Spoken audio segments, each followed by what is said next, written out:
back to another edition of the Missy AE Show.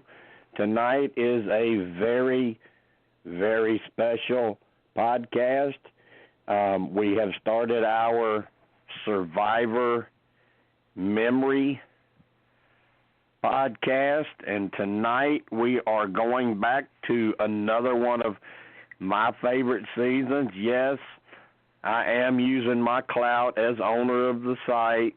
I am doing my favorite seasons with my favorite players first, so get used to it. But it was a great season. I mean, Survivor Philippines was a great season. We had 15 new players, a couple of them kind of semi-celebrities with Jeff Kent and Lisa Welchel. Then we bring back 3 people that had to leave seasons previous due to things that weren't really their fault, injuries or whatsoever, with Penner, Skupin, and Swan. And we had 3 tribes, so we have a little bit of everything. And we have 3 very special guests who are going to be here at some point tonight. I see one of them is already here. I also see Steve and Melissa are already here.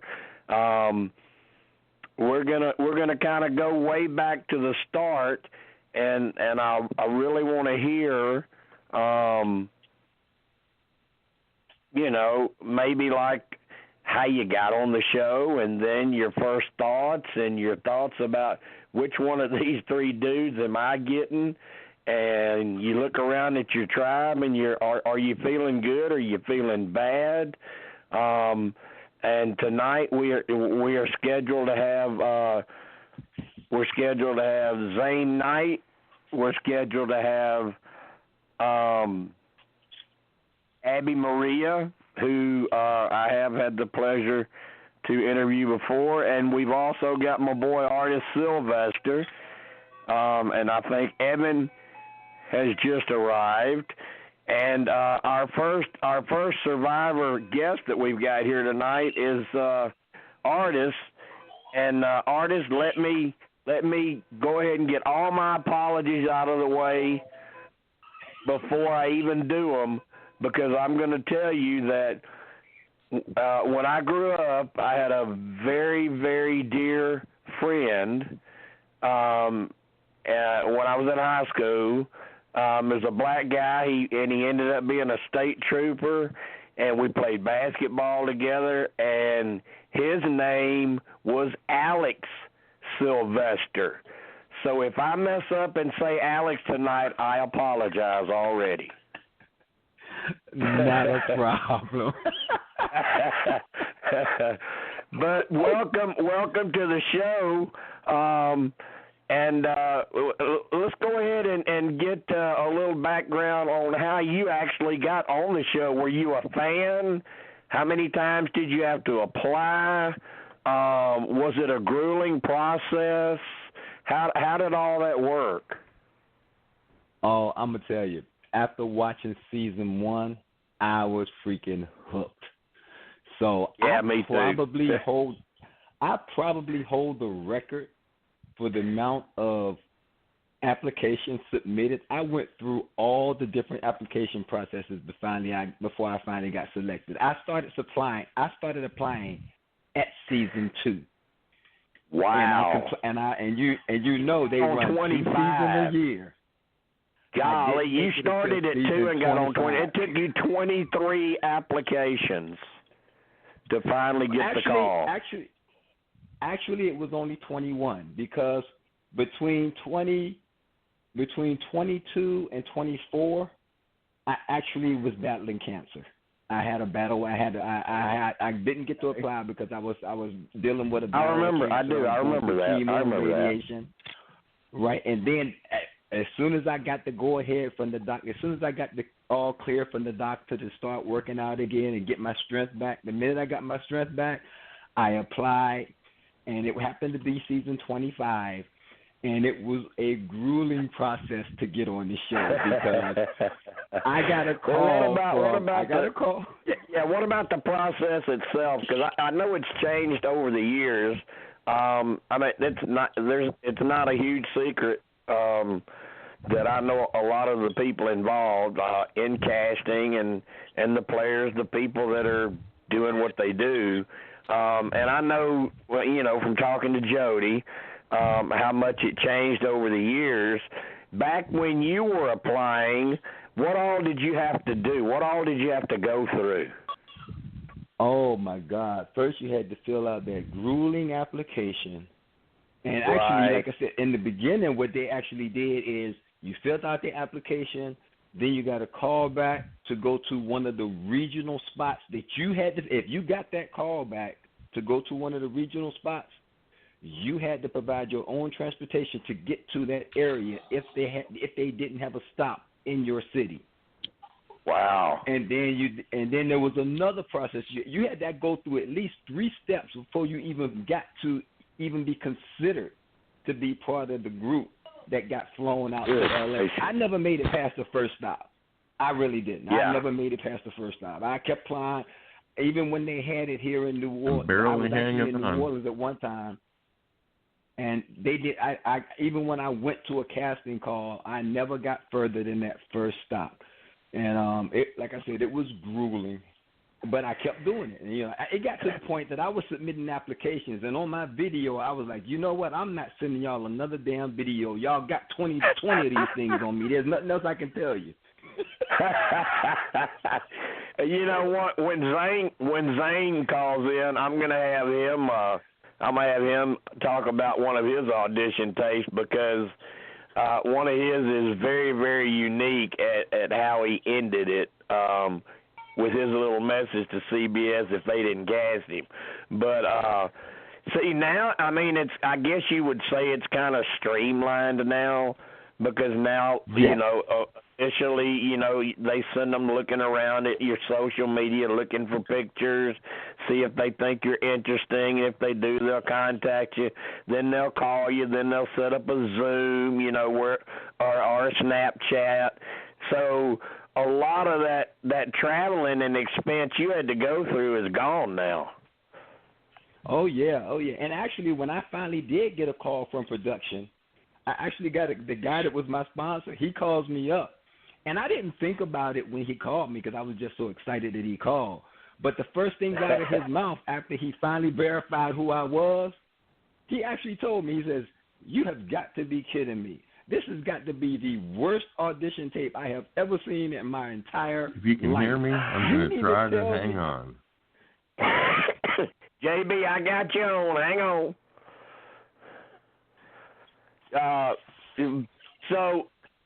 So after that, Artis, how long? I mean, we hear all of the horror stories from other cast members.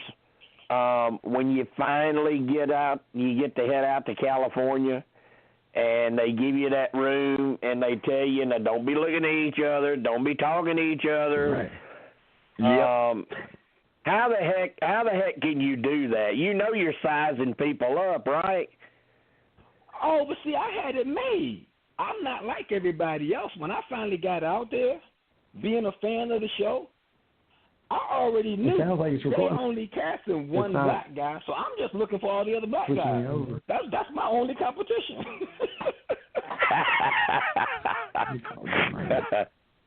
All right, hey, we've just added a caller from the area code 434. I'm thinking maybe is this Zane?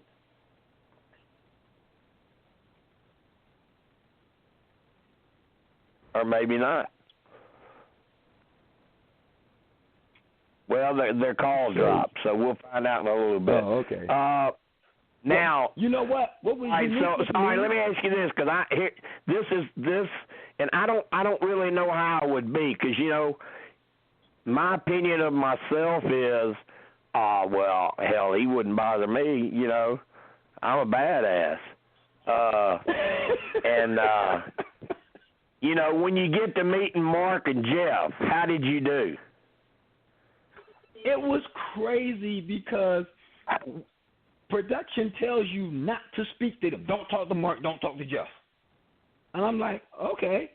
So before I meet them, I'm downstairs because they had on our season we had to go up a flight of stairs into a room to meet them.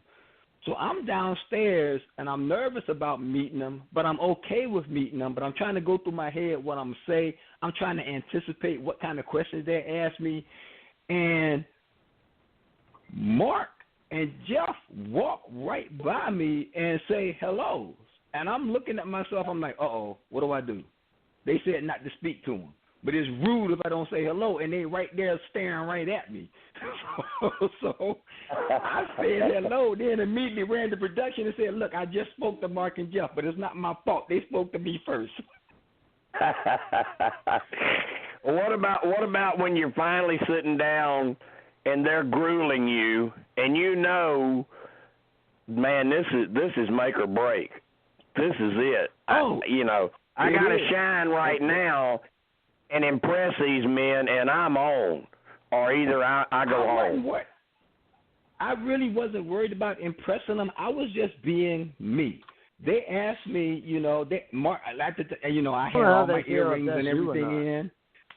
And I had all my earrings in, and Jeff was like, what if we told you got to take those earrings out to go on the show? And I said, the earrings ain't coming off, Jeff. Hang on just one second. I just want to let you know, Zane, I got you on here.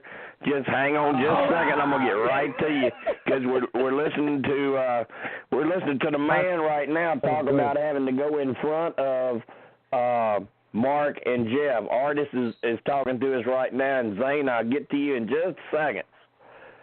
So, what's up, Zane?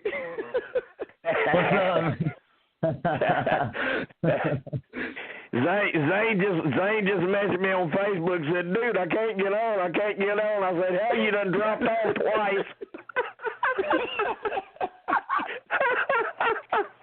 Just hang on, I'll get to you, dude. All right, so let's get back to you and Mark, because I know people that have gotten that far and totally blew it. They totally blew it. That very last part, they made it through all of what you're talking about. Then they get to that final little interview with them, and they get sent packing. So you feel confident when you left from talking to them? Well, after I left from talking with them, like I said before, when you're an African American competing on the show, especially a male, you're not really competing against all the other contestants. They're going to cast one African American, at least one African American male, and there was only 3 or 4 of them out there. And I sized them up, and I was really only worried about one guy because I actually got to see him work out. He worked out the same time I worked out. And me being an athlete, I watched his workout, and I knew he was an athlete too. So I'm like, okay, it's going to come down to personality. But he didn't make it on the show, right? He didn't make it on the show. Like I said, it came down to a personality thing. And I think what got me is, like I said, Jeff asked me. He says, what if we told you got to take your earrings off to be on the show? And I was like, Jeff, the earrings ain't coming out. Because especially one of them was really sentimental to me. He said, but if you don't take them out, you're not going on the show. I said, Jeff, those earrings ain't coming out. Ready, ain't it? Wow. All right, Zane, let me ask you about this. What we've been talking about is the very first part of the procedure. The whole application process. How many times did you apply? How hard was it to get through? And I'm going to ask you about that notorious video where supposedly the end of your audition tape, and excuse me for the language, you said, if you don't cast me, then fuck you, CBS. No. What I actually said, which you on the right road, but what I actually said was, if you don't put me on your show, you ain't shit. And that's what I said.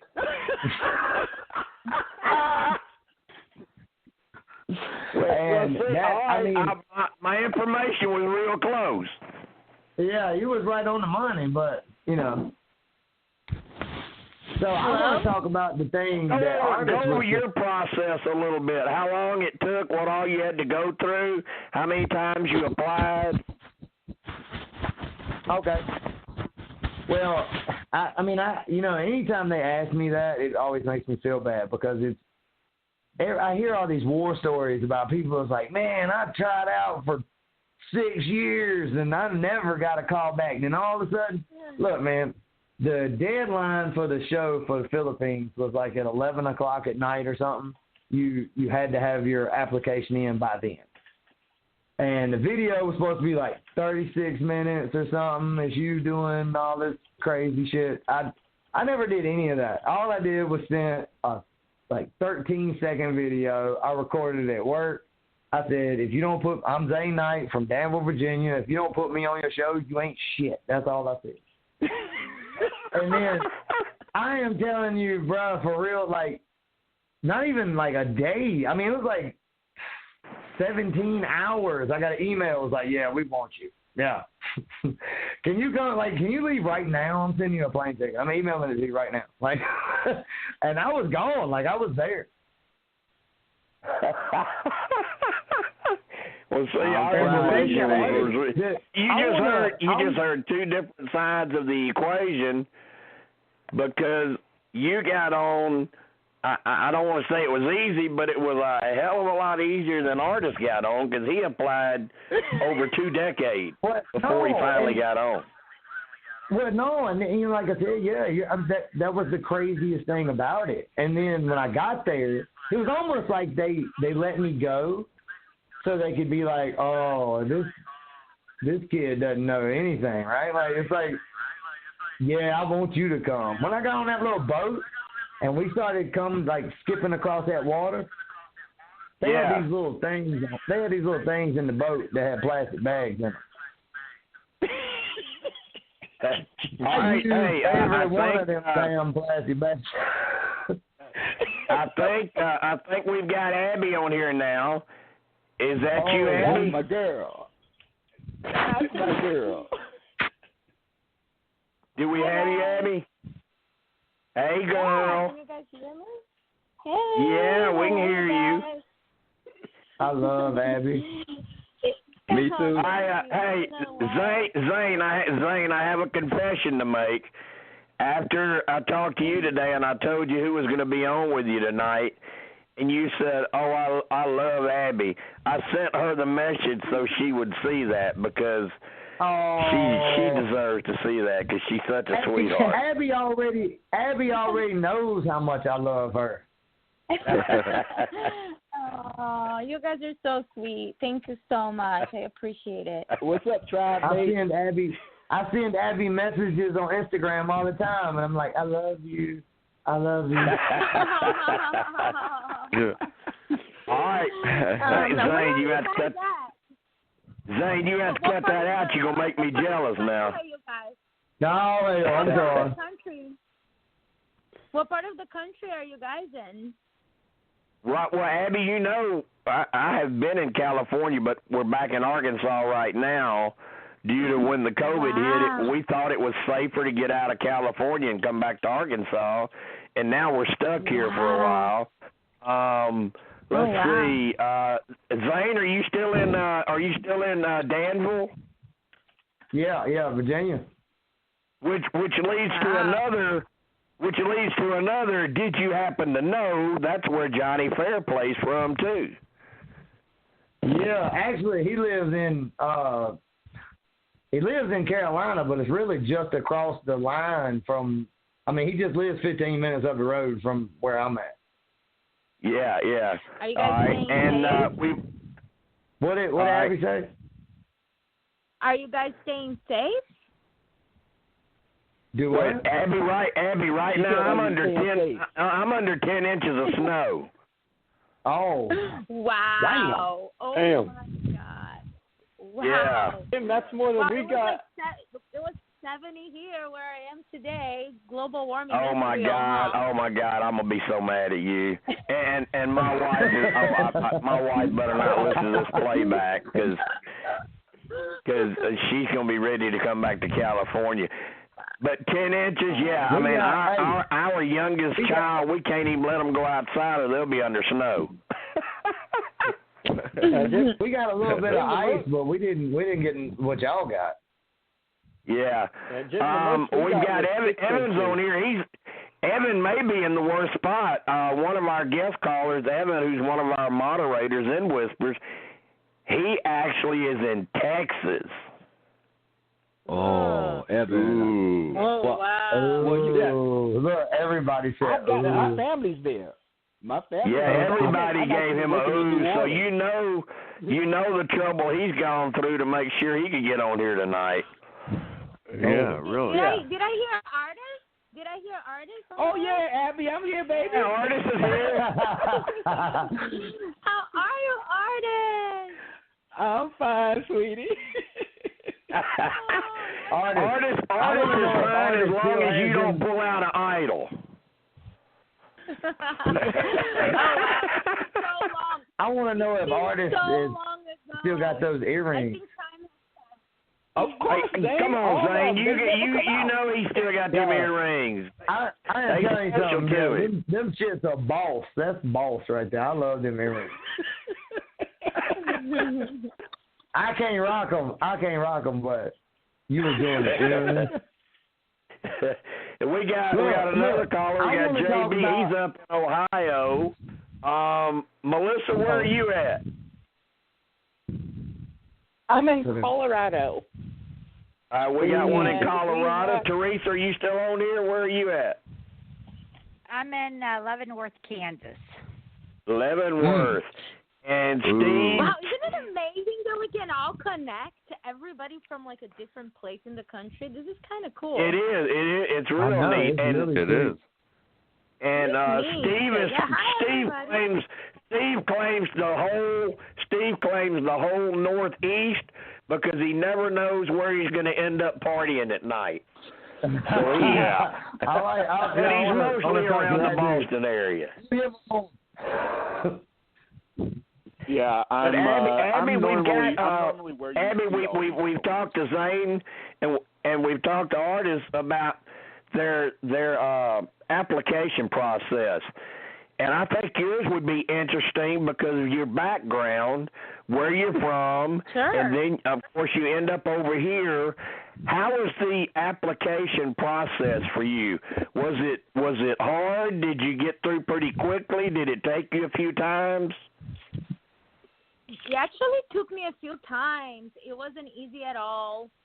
Even though I am a recruit, they recruited me for Tocantins. I had to go through the process, you know.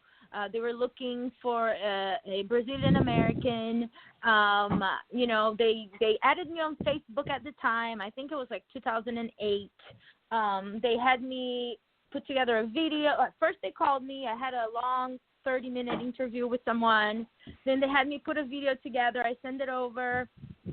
Then they flew me from San Francisco to Los Angeles. I stayed here for like 2 weeks doing the tests and everything that they have you go through. And then I went back to SF. I thought I was going to go. I had wardrobe already picked. They were going through my clothes. And then last minute they cut me. Fast forward 3 years. I'm leaving. Yeah, fast forward 3 years. I was living in LA, working in private equity, and you know, that day the company that I was working for, you know, went under, and I was doing a class in Santa Monica, trapeze class, and CBS called again, and I guess I was in the database, and they wanted me to cast for Philippines, and one thing led to another. I actually told them no because the process is so strenuous. It's so hard to go through casting. But they thought it was a great for me, and I made it. Abby, you had struggles with yours. And Artis, now wait a minute. Now see, Artis has got a gripe because I'm sure when he heard you say, "Well, they flew me out here." Well, they told Artis, "Hey, get in your truck and drive over here and try to find some cheap gas." Oh man. They didn't. No, that's how it's changed over the years. and Zane just sent in a video at the last minute and said, "Oh, the hell with it. I'm just gonna try this," and bam, he got on. I know Artis tried many times. I know that he tried many times, but I think every soul, everyone has a different journey. I mean, like it's just how it goes. Yeah, and you were talking about the work you were doing back then, Abby, and I can bring something up, and you can't deny it because I still got the proof.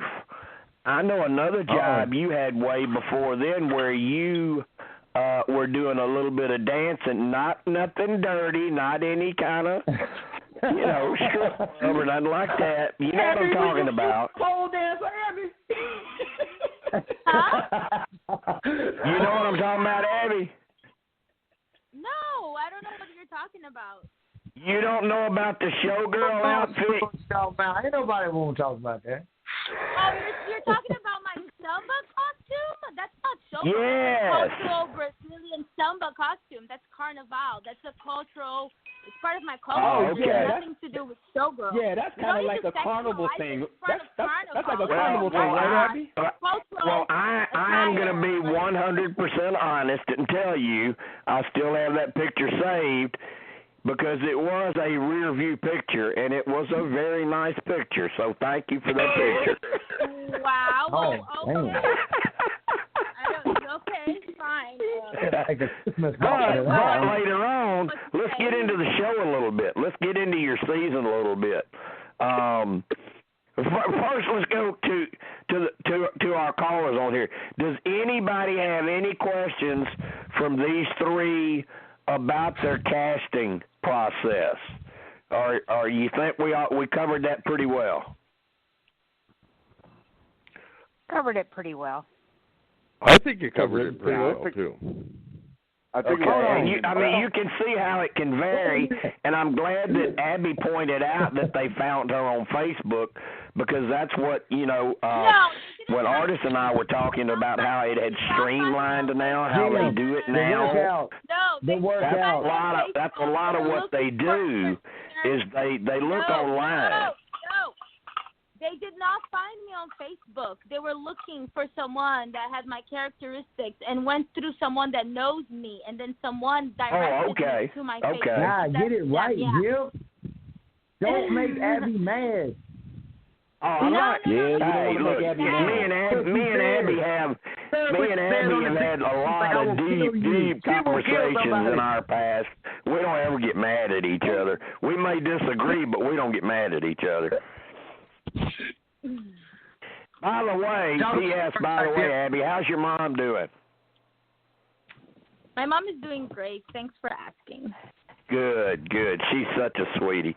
That was such a moment to see her on the show. Thank you. I appreciate that. Because you had told me so much about her, and then I actually got to see her. I'm like, oh, my God, look at that love right there. Just look at that love. Because you had kind of had a hard time, and you were getting kind of a crappy edit, and it was like, look, that's a moment right there. That's a mom and a daughter right there.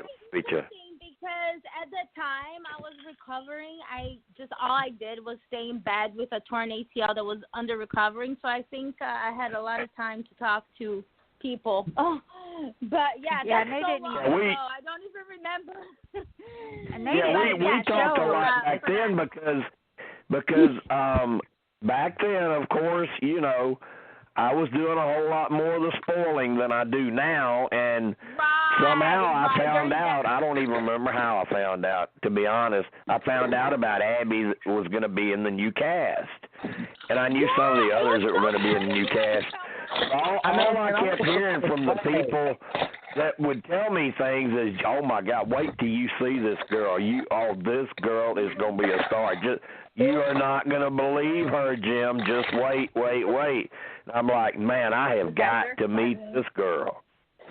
And we ended up talking and having a friendship. And I remember you going through those surgeries. I remember you sending me pictures from the hospital right before you were going in. I think I was posting it online. I think people are just grabbing it. But sure.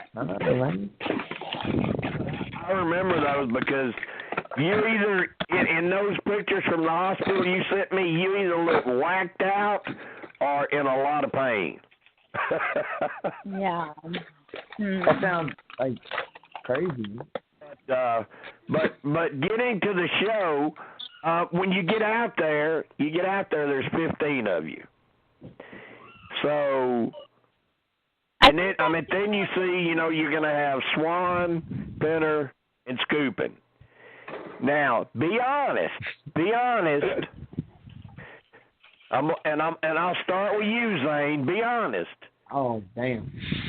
Was there any one of the three that you were thinking that I hope we get them? I hope I get him.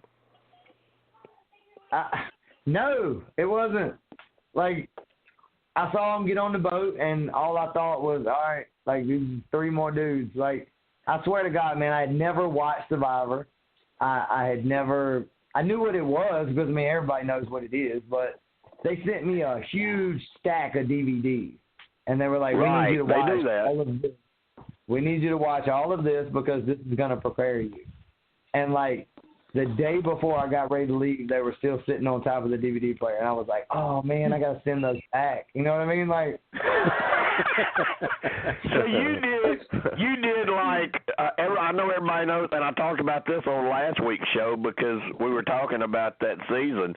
You did like Purple Kelly Shin, and I love her to death. Yes. But she had never seen Survivor, had no idea what it was. They gave her the DVDs. She didn't watch them.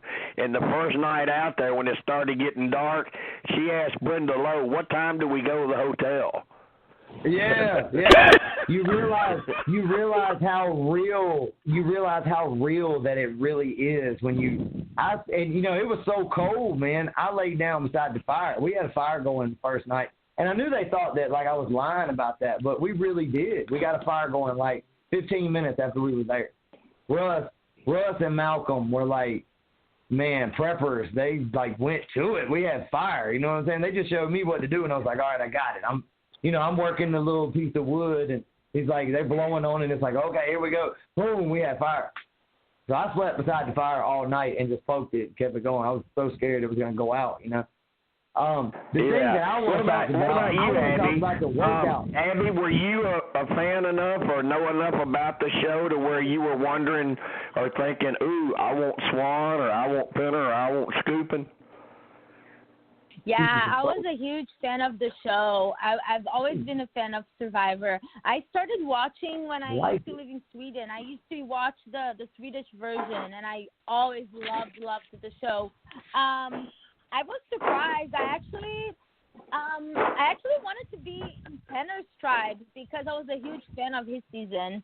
But it was whatever. It worked the way it worked out. But we weren't that lucky with making fire the first night, right, Artis? Not the first night, not the second night, not the third night, not the first week.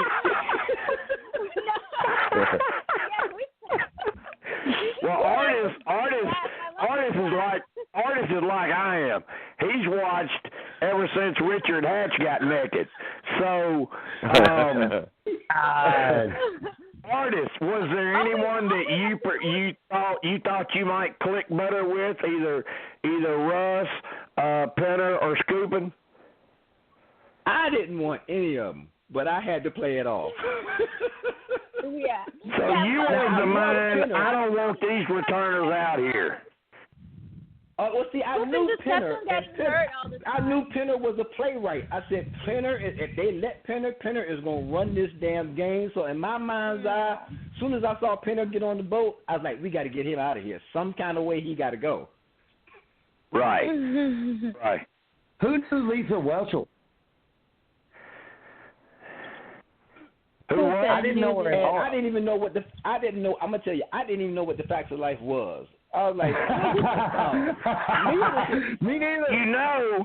You know, with Pinner being in Hollywood, you knew whenever they ended up seeing each other, Pinner was going to know who she was. Oh, yeah. He was on Seinfeld. What about Jeff Kent? Did anybody pick up on him? I knew who Jeff was when I first saw him. I knew who he was. Too. Yeah. But he wasn't on my Did he side, admit so I it ain't have to to you? say nothing. No, I knew. Did it come up? Did you ask him? Did he say, yeah, that's me? No, I didn't get to talk. We didn't talk to him until the merge, so I never even wanted to bring it up because that could have given him leverage to be like, okay, he got to go. Yeah. So, yeah. Right. And I like Jeff. I like Jeff, so I didn't have there was no problem with me and Jeff. Yeah. Now, early on, and I mean really early on, like the first day and two, I know, and Abby, I want you to tell the story so people will understand it, because there have been a lot of fans, a lot of fans make fun of Sandra, even though she's won twice, they make fun of Sandra because she always sits out challenges. And I've seen people point at this season and say, well, why didn't Abby do that? Look at Abby. She's being Sandra. She's being Sandra. Will you please tell the story of how you hurt your knee right from the start and had to play that whole season with that damaged knee? Yeah, the first scene after Jeff introduced the returning players, we had 60 seconds together, as much as we could on that vessel to jump on the water, to find a map, to get on our raft, to find our island.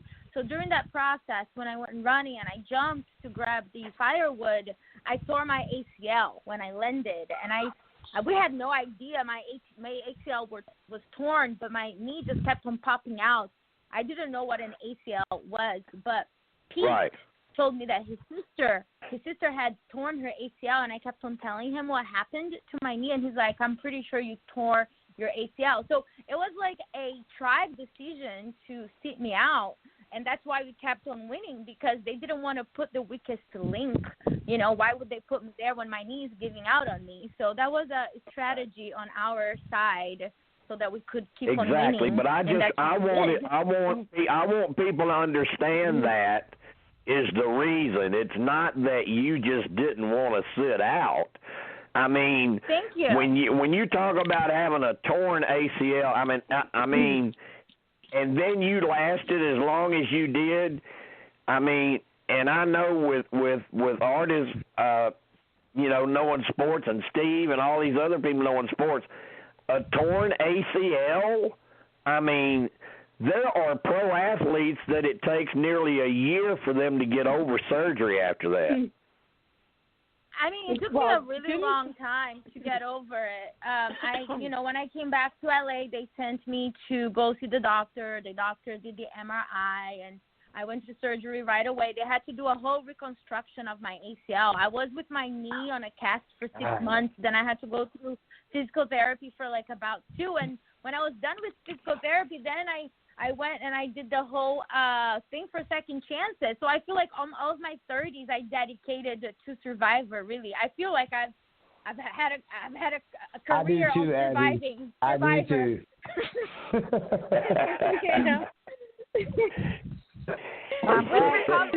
My whole life is dedicated to this thing right here. It's awesome.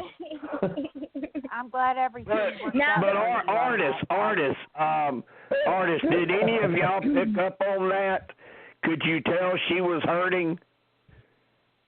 Oh, I knew she was hurting, and to be honest, some people didn't. Some people were upset about it, but I'm like, all you got to do is beat us. If you beat us, then we have to vote somebody out. We never went to tribal council, so it was never an issue. She wasn't hurting the team. Yeah. Some people were mad because she wasn't playing. I didn't care because in my mind's eye, I was going to do whatever I needed to do not to go to tribal council. Right. Tried to do that, might I add. His mentality. That was his mentality. That's true. Right. And Zane, with you, the only way I can describe you on your first couple of days out there is your knees were worse than Joe Namath's. Well, see, look, this is my thing, and this is my thing with Survivor too. It's a whole lot of real stuff that happens out there that nobody ever gets to see.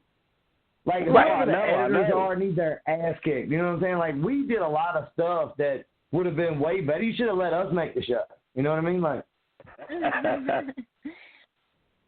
because I feel you honest to God, you were battling some bad knees at the time, and you could tell it in the challenge. You were struggling with your knees. And they hooked me to Russ, who is a physical terrorist. I mean, look at the dude. You know what I'm saying? Like, and I mean, he is dragging me. He was already dragging me. And then he's like, come on, Zane, come on, Zane. And then I said, pull me. I said, pull me in confidence, not for the whole world to hear. And they put it in subtitles. Zane said, pull me. Zane said, pull me. That's not funny. Y'all laughing. That's not funny. So you're out there battling, trying to play on a couple of battered knees, and you're trying to do without cigarettes. That probably wasn't easy either. No, and I mean, I completely understand Abby's plight, man. I have no cartilage in either one of my knees. Both of them blowed out. Right. And, I complained to production. I told them I didn't know what an ACL was at the time. Honestly, I had no idea. I told them my knee keeps on twisting. I think I told Ronnie, I'm like, my knee keeps on twisting. And he's like, okay. So they spoke with medical and production, and they said, if we wrap your knee, we're going to have to medevac you. And I just didn't allow them to. I felt like I'm not dying. I'm on a season that, like, medevac people came back. Like, I just wanted to be strong. And I feel that I played the final five with a torn ACL, for God's sake. I think that's... I know. And see, that's why I want fans to understand that, because that is an achievement. To go that long on that serious of an injury is just crazy. That's crazy. I mean, I don't need anybody to praise me or anything. Myself personally, for me, it was an achievement, and that's all that matters at the end of the day. Yeah. Didn't Jeff have a knee too? Go ahead, Melissa. What did you say? I saw him. I was just saying that Jeff hurt his knee as well, and said that he thought that he tore his ACL. He tore his meniscus, right? But, and I guess that was a part of the storyline, at the end of the day, you sign a contract, you have no control with how they're going to be editing your image. That was a part of the storyline. My knee being torn was not a part of the storyline, and that's it, and that's the reality, and I have to live with it. Well, and see, that's crazy. part of it. That's crazy. That's the part of it that you need to understand.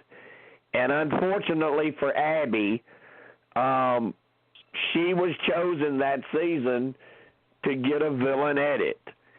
And maybe she helped it, because Abby will tell you what's on her mind, and there's nothing wrong with that. But they will use that against you on the show. So if you've got a player like that, maybe suffering from an injury, they may not feature that. Okay, no, I think that what happens is the edit for the whole show is really based on whoever wins the show. I mean, would have Lisa won, I think the edit would have been a little different. Would I have won, I think the edit would have been a little different. I think it's a lot of I don't know about that. Based on whoever wins. No, I think they have to tell it's a TV production. They have to tell a story. No. They can't tell a story until they know who won. They cannot put that show together until they know who won. And I'm not agreeing to show how they got there. All right, Artis, what do you think about this? Artis, what are your thoughts? Like I say, I tell them all the time, it's a show. I understand it's a show. Yeah. They can't tell an accurate show until they know who won. And then they have to go back to the footage and put together something that makes sense that shows how those three got there. Nope. Yes. I agree with Artis 100%. 100%. Anyone can be a villain or a hero on that show. Artis could have been a villain. Artis could have been a hero. Anyone. But let me ask the three of you this. Let me ask you the three of this. Let me ask the three of you this, because this is where the production stuff in my mind starts to wander, because I've produced games on our Whispers games. If you to tell the story, You have to know the ending, and then I'm kind of like Artis. Don't you work yourself backwards to the start? Right. That's why you saw pretty much nothing. That's why I don't have a problem with my edit. People keep asking me, "Aren't you upset with your edit?" I'm like, no. I said I understand what they had to do. Had I made it past, had they not voted me out when they did, I would have got an entirely different edit because you would have saw all the stuff that happened that you didn't get to see. Right. Yeah, because Artis was pretty much doing everything at our camp while Skupin was just getting hurt. We don't even want to go there. I was trying not to go there. Yeah, I think everyone's trying not to go there, and if anybody paid any attention, we put a poll up in Whispers a few days ago about who from this cast would you like to see play again. Skupin didn't get one vote. He didn't get one vote. Of course not. You know what's going on? I got to chime in here, Jim. I really do, because I got vilified. I got vilified because of my distaste for Mike. But what people don't understand is that it had nothing to do with his I was going to bring. Hey, I've got that, and I don't normally take notes, Artis, but I took notes for tonight, and I've got that down. Ask Artis about Skupin. It had nothing to do with his gameplay. The dude, when you're out there and playing the game, if you don't get to know the type of people that you're playing with, you're not playing the game. I got to meet him head up and understand who he was as a person, and I did not want anything to do with him. I did not like him as a person. It had nothing to do with the game.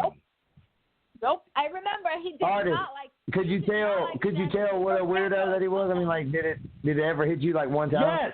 Yes, but nobody else. He was Survivor God. So anytime I said something against him, I was vilified for it. So y'all could tell. Y'all could tell just being around him, there was something kind of weird about this cat. Yeah, he was the type of person. He's the type of person. I honestly believe he would have hurt somebody out there just to win $1 million, and that's where I drew the line. I drew the line at that because it's a freaking game. You're playing a game. Yes, it's a game for $1 million, but everybody's expected to go home in one piece. You should not be afraid that you might get hurt by somebody else so that they can win $1 million. Yeah. Well, let me tell you three. Let me tell you three a Skupin story. I told it last week because I don't know how it came up, but I told it last week. He and I used to talk a lot. We used to talk a lot, and it was kind of through Penner because everybody knows Penner and I are real close. I was real close to Stacy. God rest her soul. But back when what was it, Nicaragua? No, it's your season. It was your season. This happened right after your season. There's a guy that's known for trying to hit on the new, hot, young survivors, whoever the new ones in the cast. I probably have to mention his name. Everybody probably knows him. He and I have a huge background. And I happen to be really good friends with somebody from your cast. And I'll tell you, she left third in the game, so that tells you who she is. But anyway, we've always been very, very close friends. And she started getting phone calls from this guy. And they were scaring her because she didn't know them. She knew who they were by their name, but she wasn't friends with them. And they were getting kind of creepy. And she asked me if I could figure out what was going on, how that guy got her number, because he wasn't in your cast. He was from a different cast, and so I went to Skupin. and I asked Mike. I said, Mike, I know so and so, and she's getting these calls that are really, really scaring her from so and so, and she's trying to figure out how in the hell that guy would have got her phone number. So he said, "Oh my God, Jim, I gave him the number, but I didn't think anything about it." And I cussed him. Wait a minute. I cussed Mike Skupin out, I bet you, for 10 minutes for doing that. God. And I eventually got it stopped. The call stopped. And there's another person from your cast. There's another person from your cast that got on a three-way call with me and her discussing this. And that person, you'll remember her because she's the one that got a little kiss from Jeff when she left. So you know who that is. Oh, man. What are you talking about? SD. Yeah. SD. So you know the people I'm talking about, but the point being, that was another sign back then that I should have seen how Skupin was. And he was good friends with Penner. I can tell you a story. And I remember when the news broke about him, I called Stacy. I said, Stacy, have you and Penner seen what's going on with Skupin? And she's like, no, what's wrong? And I told her, and she said, oh, my God.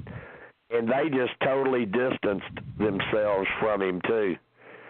So, man, look, the whole court. That's what I know about the whole Skupin thing. It's on YouTube. But the way he was giving out girls' phone numbers, I was like, that was a sign right there. Man, that's crazy. His edit makes sense now too, because they edited him like a complete scumbag. Yeah, I mean, like you three, we got Abby, Zane, and Artis. If somebody goes to Artis and said, "Oh my God, Abby's my favorite. Oh my God, it would be my lifelong dream to talk to her. Can you give me her number?" Artis ain't gonna give you. He ain't gonna do that. But Skupin did it. Skupin did it to that girl, and didn't even ask her if it was okay. That's crazy. When you're exchanging information like that, to stay in touch with the people you actually made relationships with. Yeah, people you know. And keep in touch with the people. Because when I hear from Abby, it brightens my day. I'm in touch with Denise all the time. There are people I keep in touch with, but Mike tried to reach out to me, talking about he was coming to New Orleans, and I literally told him, if you bring your ass to New Orleans to try to catch up with me, you won't make it on the flight home. Oh. Really don't like him. Artis, how many times you done told me to come to Louisiana? Huh? Man, Zane, I gave everybody an open invitation to come down here. I really did. I gave everybody an open. Just let me know when they're coming, because sometimes I go home to Texas. But if they let me know when they're coming, I have zero problem showing anybody from that cast a great time, because I loved everybody, even those that I didn't get to actually have any kind of interaction with, because it's a unique thing. We were 18 unique individuals that went through a process to make it on that show. Millions and millions of people try to get on that show. A fraternity, we're one for of the real. few that made it. Everybody on your season shares that bond. Yeah. I mean, I feel very blessed that I got to be on the show, and I just want to set the record straight, you guys. When I'm pole dancing on the pole, doing my pole fitness, I'm not trying to get a new career going. For me, it's just I'm breaking. Do your thing, girl. I'm breaking boundaries because of the ACL that I have. I'm going to speak for Zane, and I'm going to speak for me. It's pretty hot. And then the whole ACL surgery that I have to go to, it's just me showing myself that I still got it and I'm strong, and it's just empowering girls to just be strong. It doesn't have anything to do with anything sexual. So I just wanted to but Zane, am I right? It's pretty hot, isn't it? Oh no. I appreciate it. Thank you. It's all about being a girl. I dig it. I love it. Keep doing it, Abby. That's my girl, though. Before we even started the pod tonight, Abby, my wife went into our group. We have a group that's just for our mods that run the Whispers groups.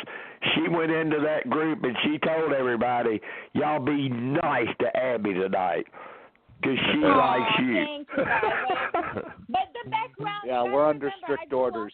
I was like a professional dancer growing up. I danced my whole life, and then I tore my ACL. Like, I had to relearn a lot of things with my body. So for me, it's just, it's a personal challenge. So it doesn't have anything to do with anything. It's just about strength and girl power and empowering other women to just lead freely and be their best. I want some empowering. You got like 50,000 followers on Instagram. Let me get some of that. You know what I mean? Like.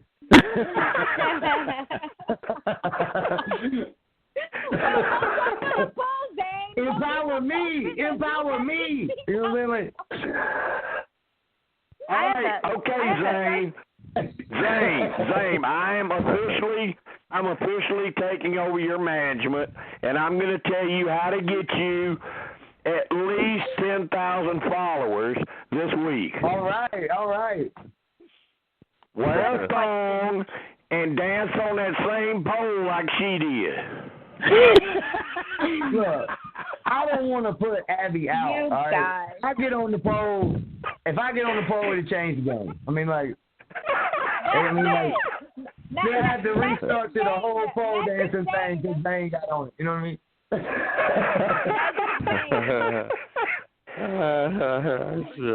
right, let's get to the hard part. We talked and fun. We've had fun.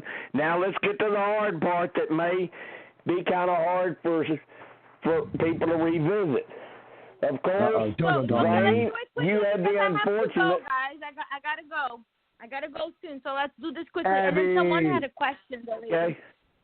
All right, well, we want to talk about the gameplay and how it advanced, how Matt Singh lost 4 straight times, and then Calabal started losing, and then it's merge time, and now we're having to start make deals. There's Penner there, there's Pete there, Artis is there, Jeff's there. You've got a lot of male. Carter's still there, Malcolm's still there, and Skupin's still. You got a lot of male testosterone there, Abby. How do you deal with trying to get to the final 3 with all those guys there? Well, I think you guys can see it on the screen. I was an alpha female. I was putting out like the very strong energy. Like I wasn't taking any shit from anybody. I think that's pretty obvious. I was just trying to do the best I could with a torn ACL. I knew I was weak, and I knew that I had to come on very strong. And I think that that's clear that I am coming on very strong. I mean, artists saw that too. Like I a little too strong. I should have managed that energy. My social game you outlasted Carter. You outlasted Penner. You outlasted Pete. You outlasted Artis. You outlasted Jeff Kent. I mean, all you had left. And Jeff Kent got a Super Bowl ring. Malcolm in the final 3. That's all you had left.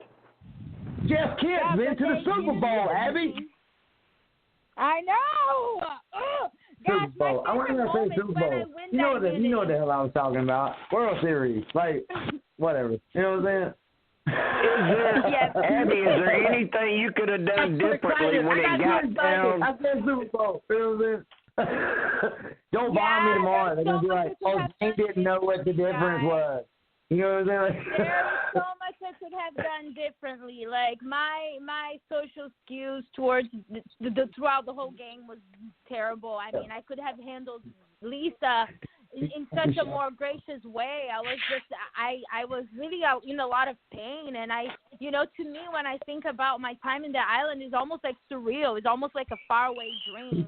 But yeah, no, my behavior, I should definitely have acted differently towards a lot of those people that I needed to want to keep me there. I clearly wasn't making any friends. So I made a lot of mistakes, and it's a lesson that I learned. You live and you learn. And what about you, Artis? You end up leaving right in between Jeff, Kent, and Pete. Yeah, I actually told Malcolm that if he wrote my name down, that him and Pete would be following me shortly because we were pretty much the three dominant males. What I really wanted to do is I wanted somebody from my tribe to win the game. So, and we had the numbers. We just didn't have the personality. We were at each other's. We were like a dysfunctional family. We couldn't stand each other, but nobody else could talk about us. It's so true. It's like blood thicker than water. It's so true. It's like the brothers. You can hate your brother, but nobody can talk shit about your brother to you, right? Yep. Right. That's exactly right. Oh my God, you're right, Abby. I threw a brother through a wall one time growing up, and then we went and laughed about it and ate a bowl of ice cream. So I know what you're talking about. Yeah. Did you make up with RC, Abby?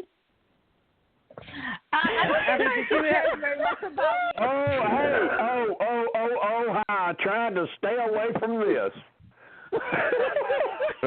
I was just wondering if you had made up with RC. I'm sorry, is that too touchy? No, it's still kind of touchy. Off limits. I have made up with RC. I don't think she has made up with me. What about that? I want nothing but the best for RC. I wish her a lot of love, and I send her a lot of light, but I don't think it's reciprocal. I don't think she's now, I gotta chime in on this one. I really do, because as you know, I was even, if you watch the Ponderosa, I was even quoted as saying RC, even when she got voted, I was saying RC was a bitch. But I had the opportunity to talk to RC. And RC, I told her downfall was partnering up with Mike. That was her downfall. Yep. But she kept thinking, and I told her, she got mad because she didn't get to play the game. But she was never playing the game. She was too busy trying to be on TV. Yeah. Yeah, okay, let me chime in with my part, because I know all our callers on here know me, and we made up. Me and her made up. And they know. I'm gonna give you my part on this, and I intentionally try to keep this off of here. Everybody knows I love Abby to death. Everybody knows that. But everybody also knows I'm friends with RC. Right. And I do honest to God believe Abby has made a very sincere attempt to put it past them and let it go. And RC, I know you're going to get mad at me. I still love you. But I just don't think you've reciprocated. I don't know. I don't know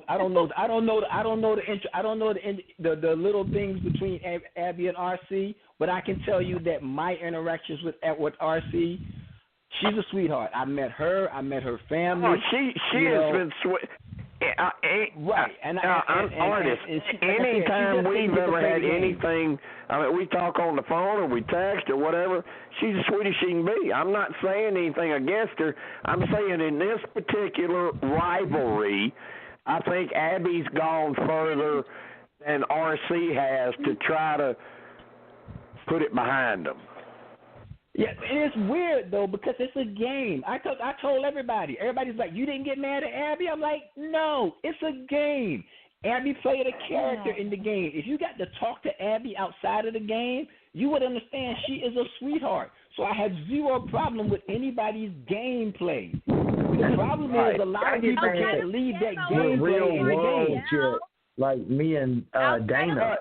Outside of the game, I wasn't dealing with a torn ACL either, guys. It was but Artis, I will tell you this.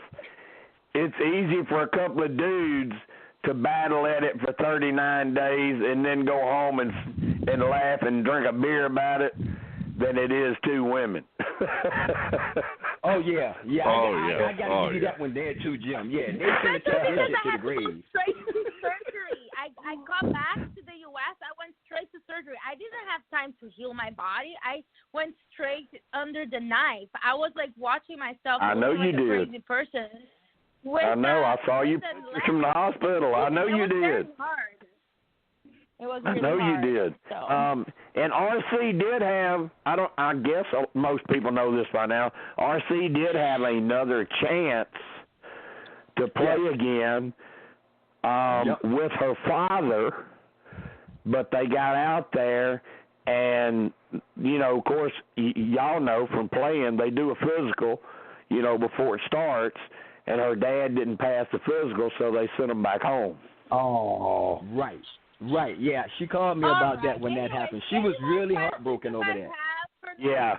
She sent Artis, she sent me a picture of them loading her and him up on the helicopter to leave.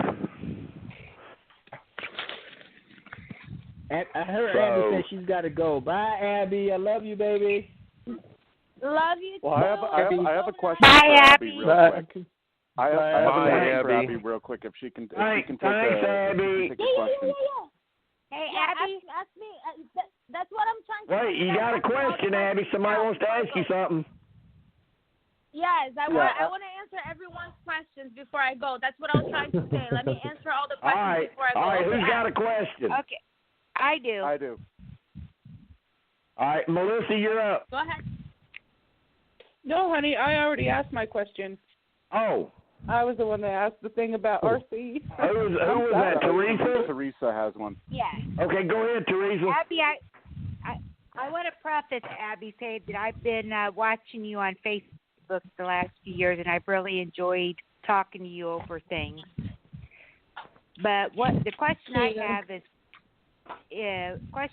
is, what? How would you define your experience with the Philippines versus your experience in Cambodia? That's the weather was very similar. It's Southeast Asia, so we had a very rough time with the weather in the Philippines. It was raining all the time. Artists can attest to that. And in Cambodia, it was also awful. It was monsoon season, so the weather was really, really, really tough. I feel that game-wise, I tried my hardest to do the best I could. I was a target. I was really scrappy. I had to dig really deep, and it was an exhausting game. But, I was trying to do the best I could, and, I got to meet all these past players that were amazing players. So it was a dream come true. I'm just so grateful for the experience there. But it was a tough season. Did they come to you and say, hey, Abby, we'd like you to put your name in for this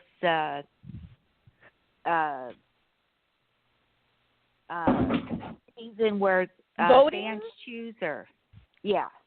Well, I think they picked a bunch of different players, and then I think we had phases. I think that the fans chose all throughout. So I'm so thankful for the Survivor community and all the fans that actually voted for me to be back on the show. So that was also a great experience, being on a season called Second Chances. I'm all about second chances and giving people opportunities. So it was pretty amazing. And then just getting to interact with you guys, it was also like a very, very,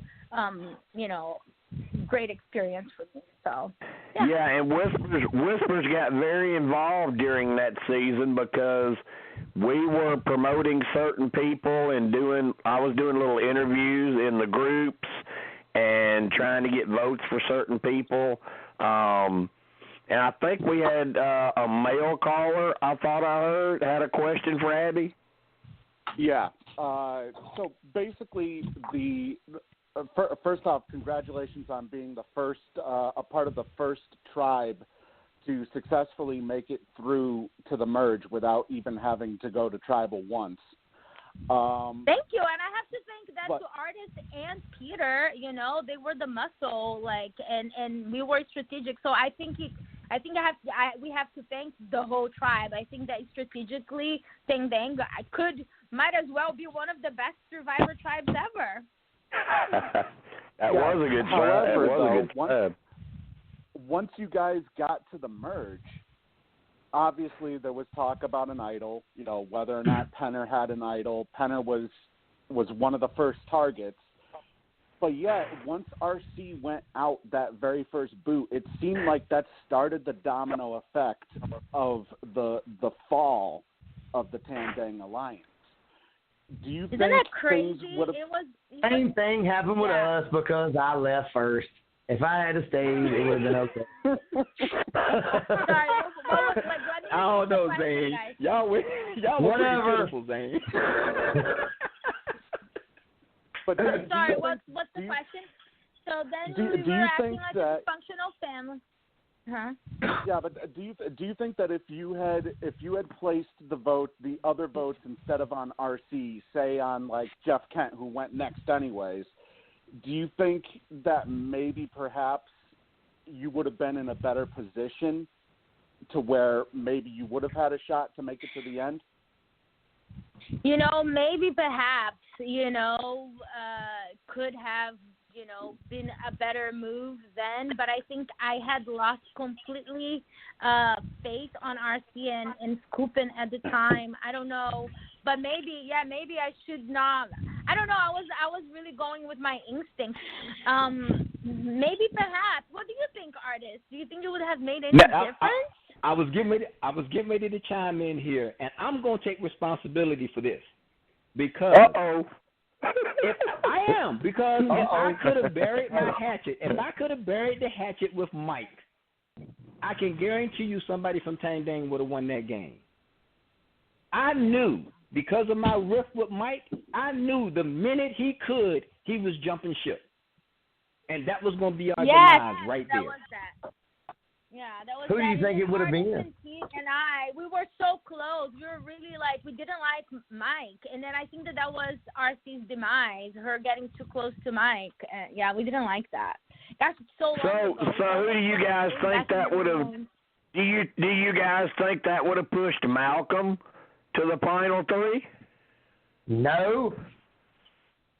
Who? No, I said from day one. I said, and Abby can attest to this.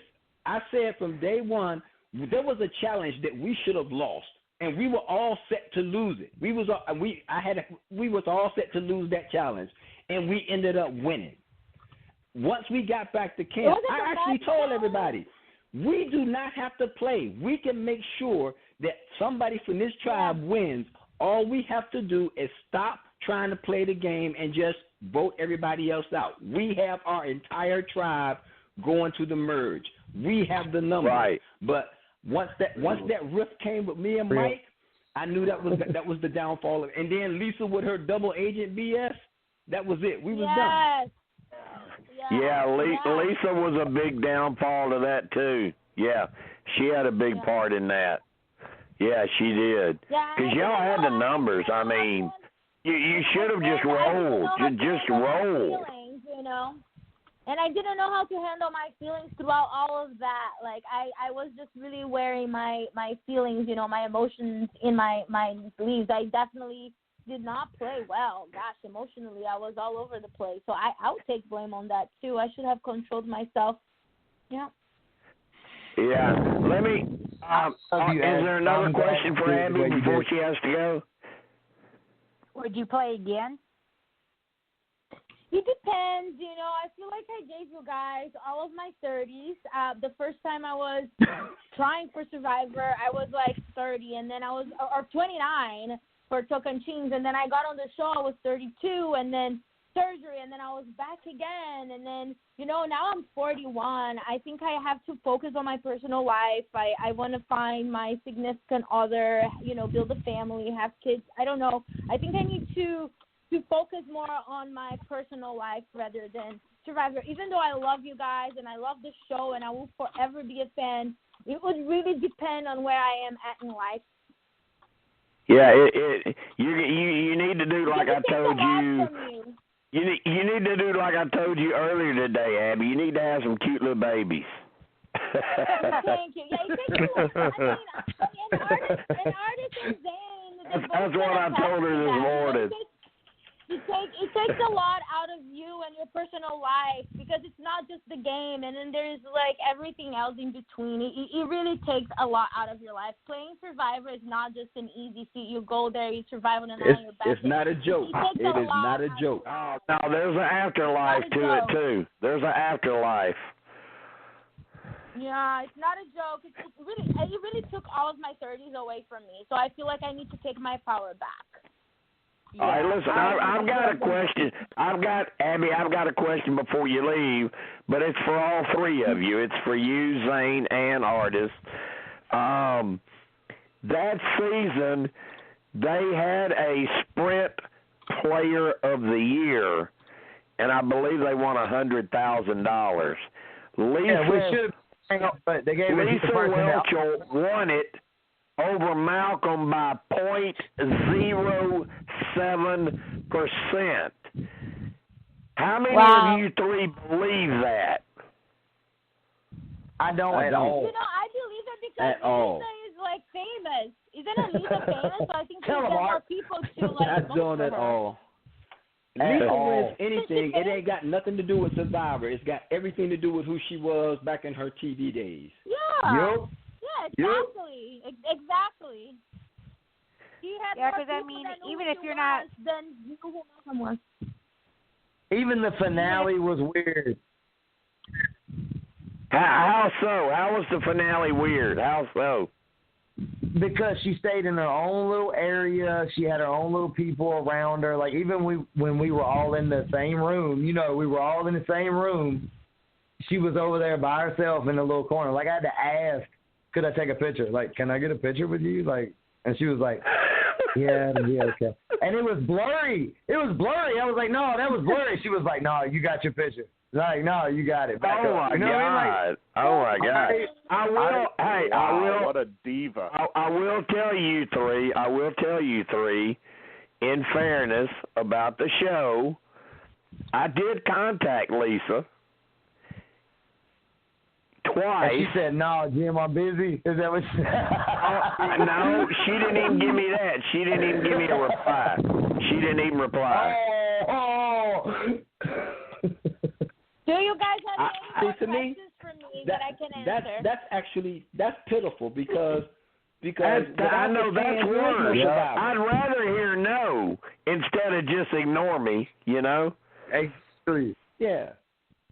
You're not going to interact with the fans. I did try. I tried to get her. Fans, you don't need to there was one player, and I will admit I did not ask because I made a promise to somebody else I wouldn't ask them because I didn't want it, and I didn't do that. But I did check with Penner because we're so close, but I did tell him it was just out of respect because if I didn't ask him, at least offer him, I felt like Stacy would shine down some bad luck on me. So, I mean, they're probably going through a whole lot, or he would have done it. Yeah. But JP is incredible. I love that guy. I love him. Human being. I love him to death. I mean, him and Stacy and Coop and Ava. I mean, we're all good friends. I even met. God, what's the name of that movie? The paranormal movie, Steve. What's the name of it? Paranormal Activity. Is that the name of it? Paranormal Activity. Yeah. Yeah, the guy that does all those movies, Oren Peli. He's the director. I don't even know if Artis, Zane, and Abby know that guy that does those movies is a huge Survivor fan. Oh, I didn't know that. Yeah, we're friends. I did not know that. A few times. Yeah, we're friends, and we follow each other, and we talk. He loves Survivor. He moved over. In fact, he got so pissed off with the politics in the United States, he moved to New Zealand. Dang. Hey, you want to know who else was a big Survivor fan? Who else? Pleasure talking to you all. Charlie Daniels. I will go. Bye, Bye, Abby. All right, good night, Abby. I'll holler at you tomorrow, girl. Bye, bye, guys. Goodbye, Abby. Nice talking with you. Nice talking with you, Abby. Oh, Charlie Daniels. Zane, you were saying Charlie Daniels? Yeah. The late Charlie Daniels. Charlie Daniels. I went to a concert when I got back home. Like all the radio stations where I live are like basically country radio stations. So they started giving me concert tickets, and I got to go to a Charlie Daniels concert, and I was meeting the other people that were opening for him. And this little woman walked up to me and gave me a sticker, and she went, "Hey, Charlie wants you to come to his trailer. He loves Survivor." I about lost my mind, man. I was like, "What?" What was that? How cool is that? Artis, has that ever happened to you? Have you ever just had a bumped into occasion like that with somebody? Yeah. Actually, I pretty much I walked away after the reunion. I walked away with a ton of memorabilia, and I have literally signed it and pretty much given it all away. But amazingly, 90% of what I've given away has been to little kids who knew who I was. That blew me away. Yeah, that's awesome. That is great. That is great. Well, I'll tell you what, Artis. If I'm ever in, you said you were in Louisiana? New Orleans.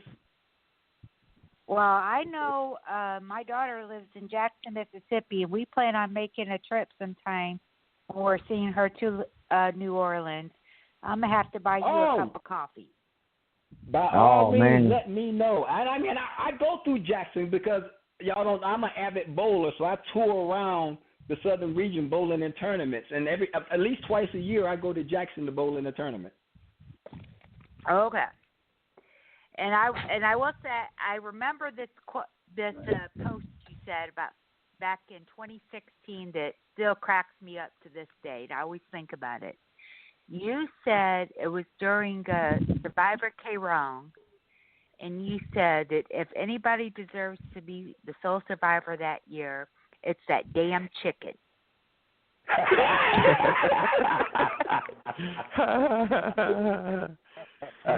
ran the show. He literally ran that season. I'm like, how do you let a chicken run your damn season?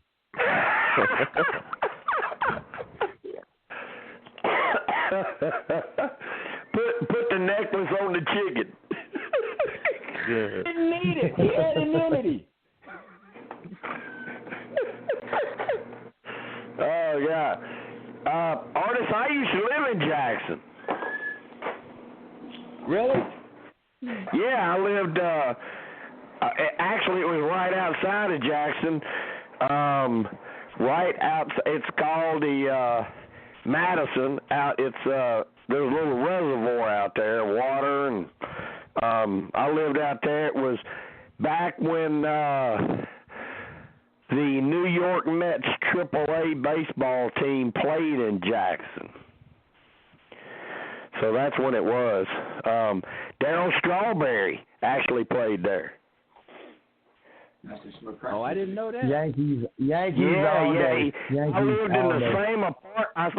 same apartment complex as Strawberry, Jesse Orozco, guy named Howard Johnson, Mookie Wilson, all these guys that went up to the Mets. Davey Johnson was their manager. Of course, he went up and managed them, and we all hung out at the apartments.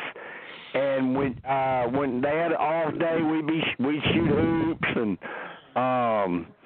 Jesse would want to pitch every day, so I'd squat down, catch him, and then after the games, we'd all go out to Pizza Hut, and we'd all eat pizza, and Darryl Strawberry pay for it because, hell, he had more money than all of us.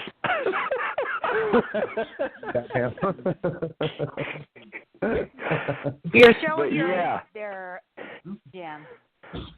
Jim, let's talk about the workout. Let's talk about the workout. What workout? At the beginning of Survivor, when we were all doing our like orientation or whatever. Oh, okay. Everybody let's talk about it. Okay, everybody that made it was all in this one gym, and we all went and worked out, right? I want to ask Artis if because I remember seeing Artis on the treadmill. He was running. Artis, do you remember what I was doing? Zane, I don't even have to be there to know what you was doing. You was walking and puffing on a cigarette. No, it was not. They did not let me smoke. I was on the treadmill. You know, do what? I zoned out everybody. The only person that I even had a concern with was that other black dude that I saw over there that was doing a basketball workout, and I was like, oh, shit. Yeah, Russ. So that was the only guy I was focused on. Everybody else, it didn't matter because I really wasn't worried about them. That was the guy that was going to keep me off the show if I wasn't going to make it on the show. So, honestly, Artis, honestly now, let's just break it down and just be really honest. When you're looking at it and you're looking around you and you're knowing how they cast this show, and you're probably thinking, all right, there's going to be one black guy gets on this show. It's me or him. Yep. That was my thought process. And to make matters worse, hey, Jim, check this out. Y'all don't know this. I had to send production because when I filled out my application, I was cracking jokes. One of the questions on the application has to do with your swimming ability. And it goes all the way down to could use lessons. The Gervis question. I checked off could use lessons, but put in parentheses laughing out loud. Do you know that when they called me up, I had to send them a video of me swimming to show them I could swim. That's hilarious. That is hilarious. I had to send them a video. That's hilarious. That question, and I do have a copy of the application. That question should be notarized and renamed or something to the Gervis question from when he played. It was the same way for me. They called me up personally, and do you know how much money? Look, this is probably something that I shouldn't tell, right? This is a little insider info for you. They paid out the ass for me to be on that show because of the tattoos that I have. Wow. Oh. Yeah, I can imagine. Zane, did you have the Survivor tattoo? Did you have the Survivor tattoo before or after you played? Why would I have it before? Well, I'm just asking. I thought maybe, you might have thought, if I go put a tattoo on, I'll get on. I'm just playing. I was just joking. No, I had it after. I had a Batman tattoo. That was another tattoo that I had to keep covered up because Universal Studios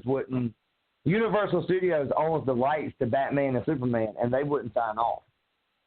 Wow. But they signed off on the Frankenstein, but only in part. That's the reason why, the first show, I got the buff tied around the Frankenstein tattoo because I had to keep it covered up.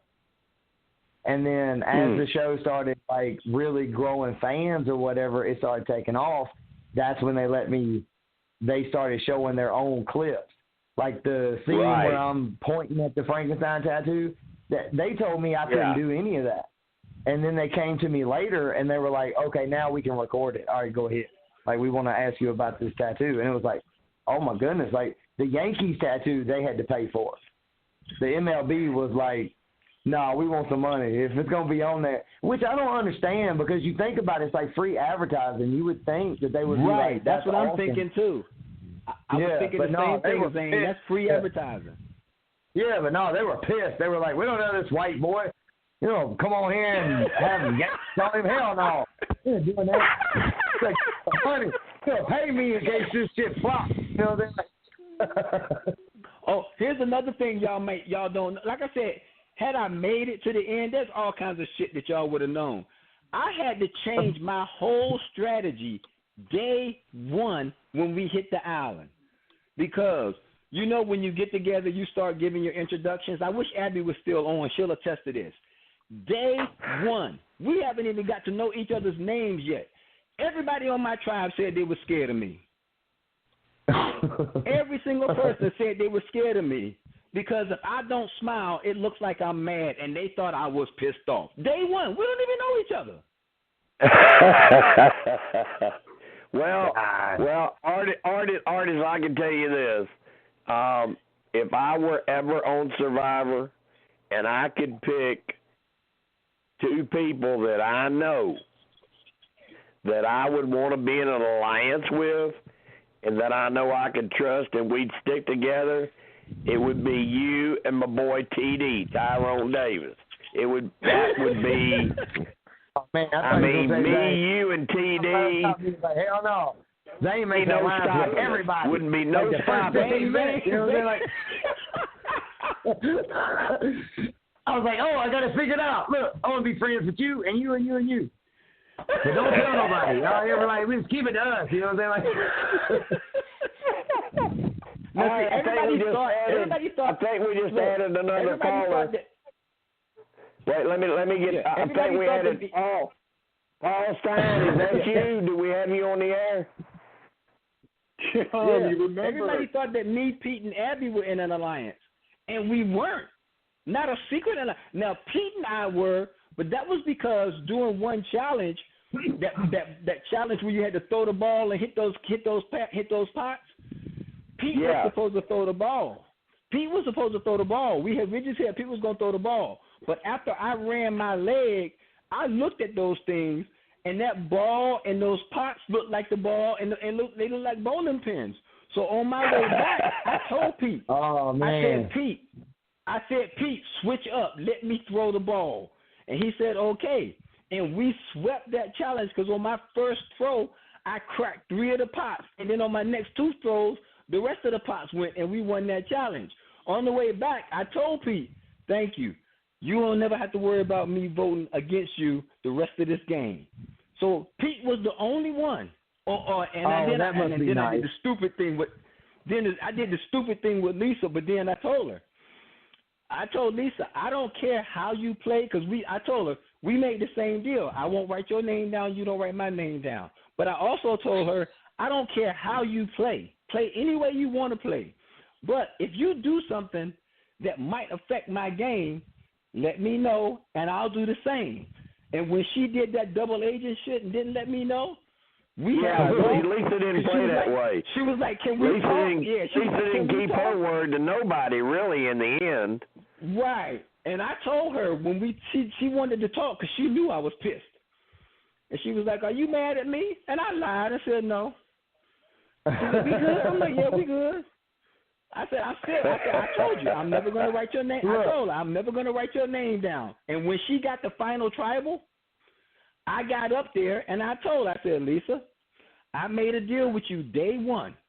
I told you day one that no matter what happens in this game, I'm never going to write your name down. And there you sit, and I'm still going to hold to that fucking argument. I'm not writing your name down. All right, so when we get to the final tribal, the vote's 6-1-1. Who was the 1-1, and who did they vote for? RC threw Mike a pity vote. Okay. No, RC voted for Lisa, and Carter voted for Did Carter vote for? I thought Carter voted for Lisa.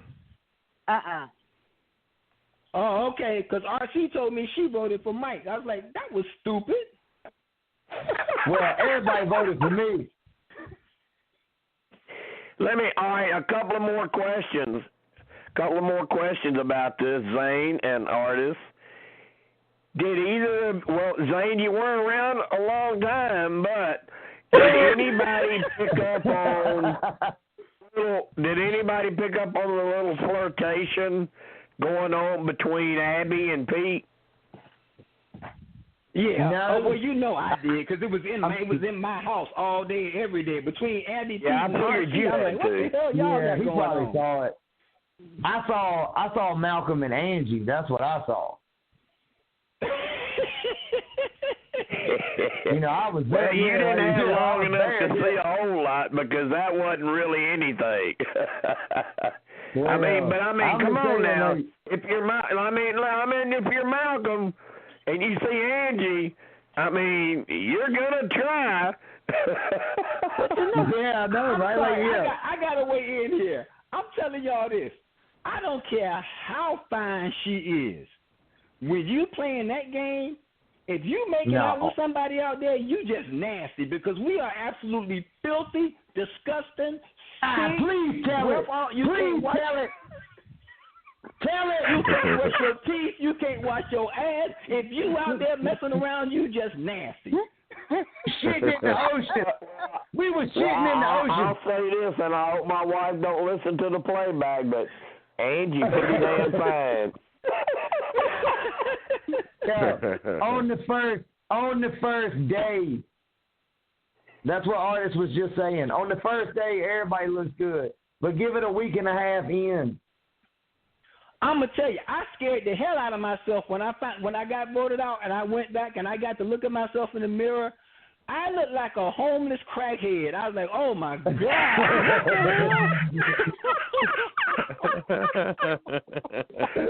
Oh, shoot. Oh my I God. couldn't wait to get cleaned up. Oh my God, a homeless crackhead. I'm gonna remember that just one. got a stimulus check too, because those earrings was bitching. You know what I mean? Zane, Yeah. when the jury started, where did they send you guys off to? Where was your little vacation trip? Oh man, we went all over. Malaysia, the Philippines, Kuala Lumpur. Kuala Lumpur was beautiful, man. Like, I'm going to tell you, that was the best part for me. When they was like, hey, listen, you got voted out first, right? But we've had to take you all over the world. Like, listen, that's something I want to ask Art. I want Art's version of how does it feel to be in the grocery store buying some damn potato chips on a Thursday, and somebody walks up to you and says, hey, I seen you on that TV show. Why in the hell did you quit? Man, leave me the hell alone, man. Like, I thought you was going to ask me if I had the MVP card. I'm going to tell you, anybody that has met me, they will tell you I have zero problem sitting down, talking, and answering any questions they have about anything that happened when I was on that show. Zero problem. I because like I said, I understand. Like it's a unique or do you treat them opportunity. like regular people? You know what I'm saying? Like, it's like, all right, listen, we regular right now. The question that tripped me out the most, and Jim, it happens with every interview that I did. It happens with people that I meet on the street.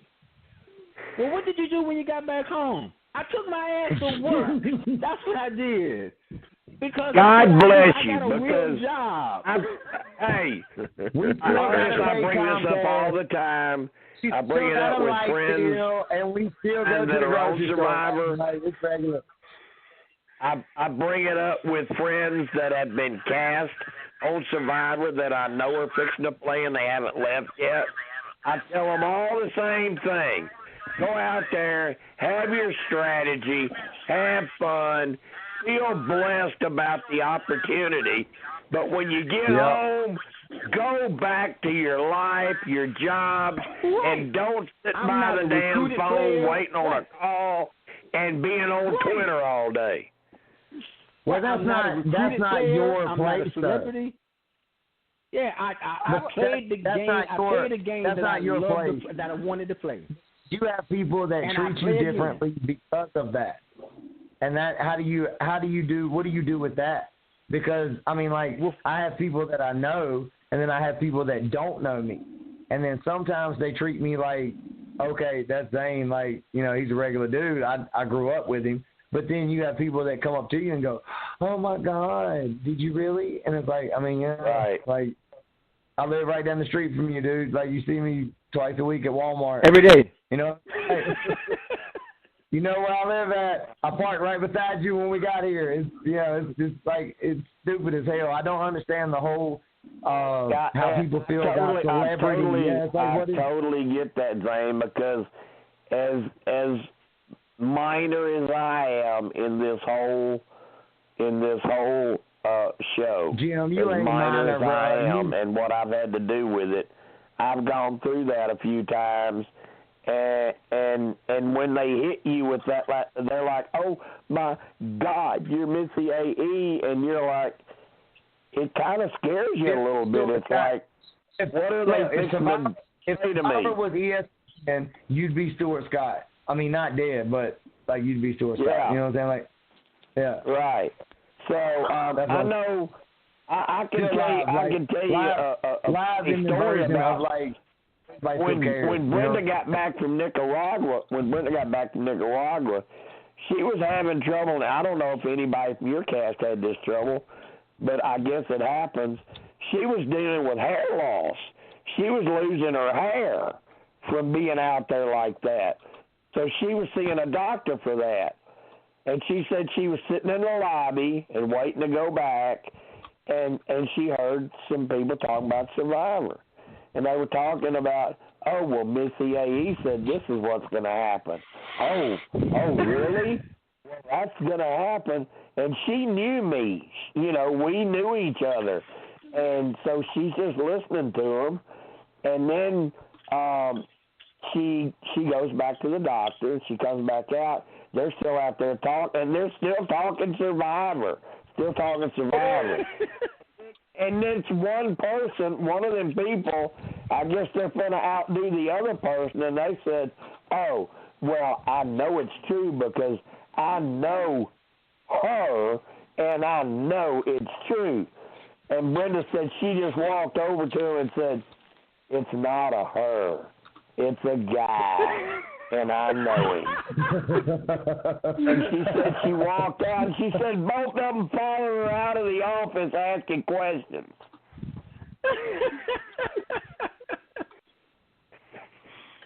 So I get what you're saying.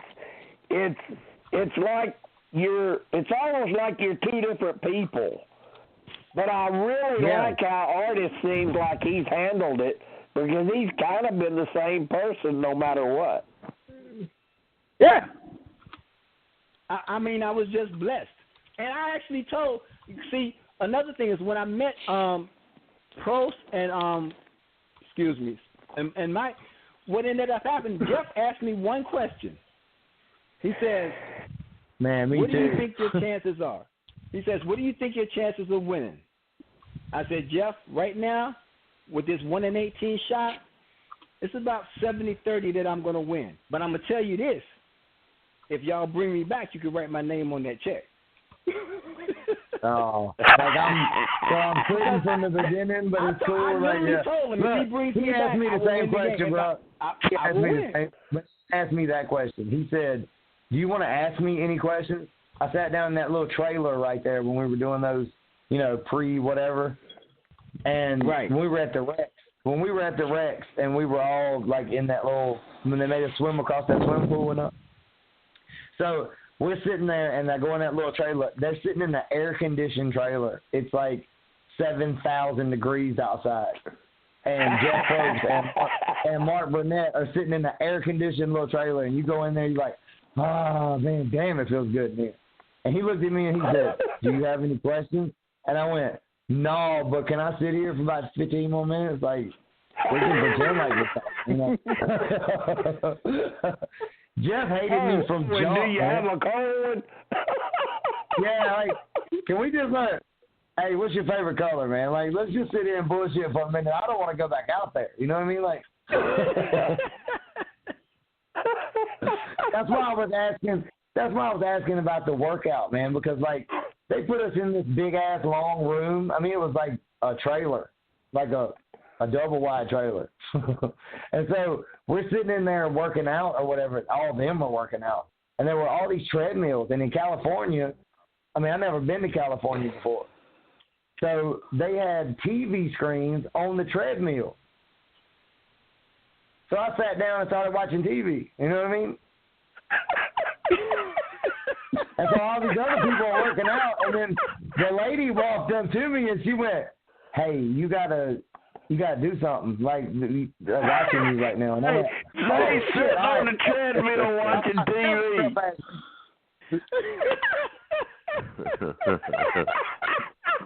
You're like, yo, just go back to your room, man. Just go back to your room. All right, cool. This is crazy. Oh my God! All right, what one thing, Zane, with you leaving when you did? What one thing should you have done differently that would have changed how far you went? Oh, I mean, my main problem in life is I talk too much, man. Like, you know what I'm saying? Like, I should just shut the fuck up from the beginning. I mean, I would have been straight. You know what I mean? Like, they begged me. They were like, "I love you, Zane. You're so awesome." And I went, "Oh, no, wait a minute. If y'all got a problem with the way I did shit, then y'all send me home. That's what I want. I'm telling you. You just send me home." And then everybody on that little block wrote my name down. Everybody. I didn't have nobody back me up. You know what I mean? They're like, Zane, he wants to go home. Fucking send him home. Yeah. Let him go. Listen, you know, don't y'all get me wrong. Don't get me wrong, because I love Roxanne and we're friends. I know Roxanne. But how the hell did you leave before Roxanne? Yeah, I ain't understand that one myself, Zane, so educate me. On what? I take you to school, man. Yeah, how did you leave before Roxanne? Because Roxanne knows how to be quiet. She is a chaplain in the Army, man. She done been learned when to be like, all right, I'll be quiet. You know what I'm saying? Like, and see, like that, like I said, that's another thing that they don't show you is all those little side conversations, all the little. I've got a picture on my Instagram of me looking at Malcolm, and that's a screenshot that somebody took of like a promo that they found on some website somewhere. You know what I mean? Like when we first got on Survivor, I posted every single episode, the full length on my Facebook. And it got taken down every single time I put it up. You know what I mean? So, I mean, they're not going to let you see but what they want you to see. Well, Abby was talking about how they didn't say anything about her knee. They just put that shit off on somebody else. I mean, it is a TV show. In all honesty about Abby, I really think they pegged her as the villain that season, and so they're not going to show the injury. But like Artis said, they're waiting to see how it turns out. And if Abby had gotten to the final three maybe, they would have featured that injury and made her a big underdog. Right. Look at all this she overcame, and she still managed to. Not to mention that they may say, look at all she overcame, but what they fail to realize is she didn't have to overcome much of anything. All we told her to do, the only time she had to compete is when we had to have her compete. And then we made sure she did something where she wasn't doing anything. Right. So we couldn't afford to have her. We couldn't afford to have her cause us to lose the challenge. Right. But somebody brought up a really interesting point earlier tonight, and I think it may have been Abby. But if you go back and you look at those tribes, if you look at Sandang with Skupin, RC, Pete, Artis, Abby, and Lisa, and how they dominated, I don't know how when conversations come up, because they do with the Survivor world, Survivor community, best tribe ever, that has to be in the conversation.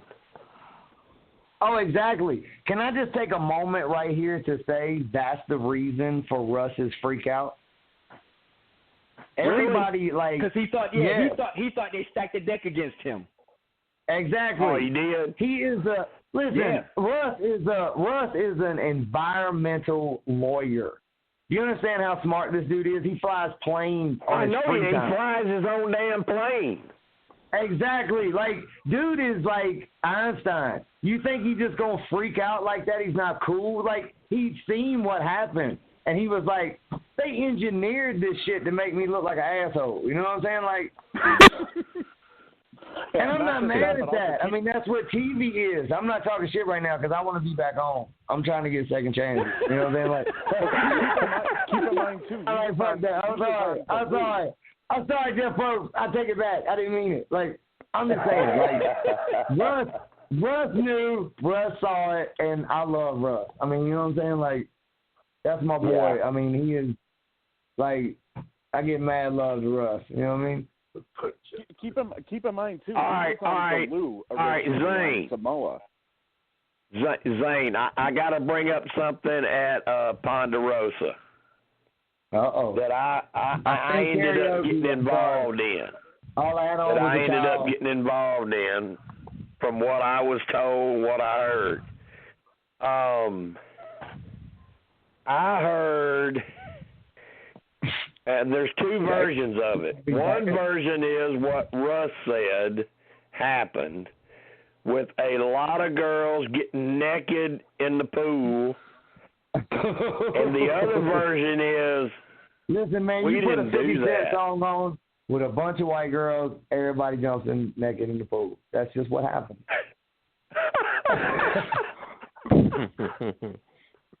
No. I have no recollection of a bunch of naked girls in the pool. It was 3 naked girls, which I won't say their names because they're all married and got babies and normal lives and stuff now, but right. It's the Philippines, man, you know?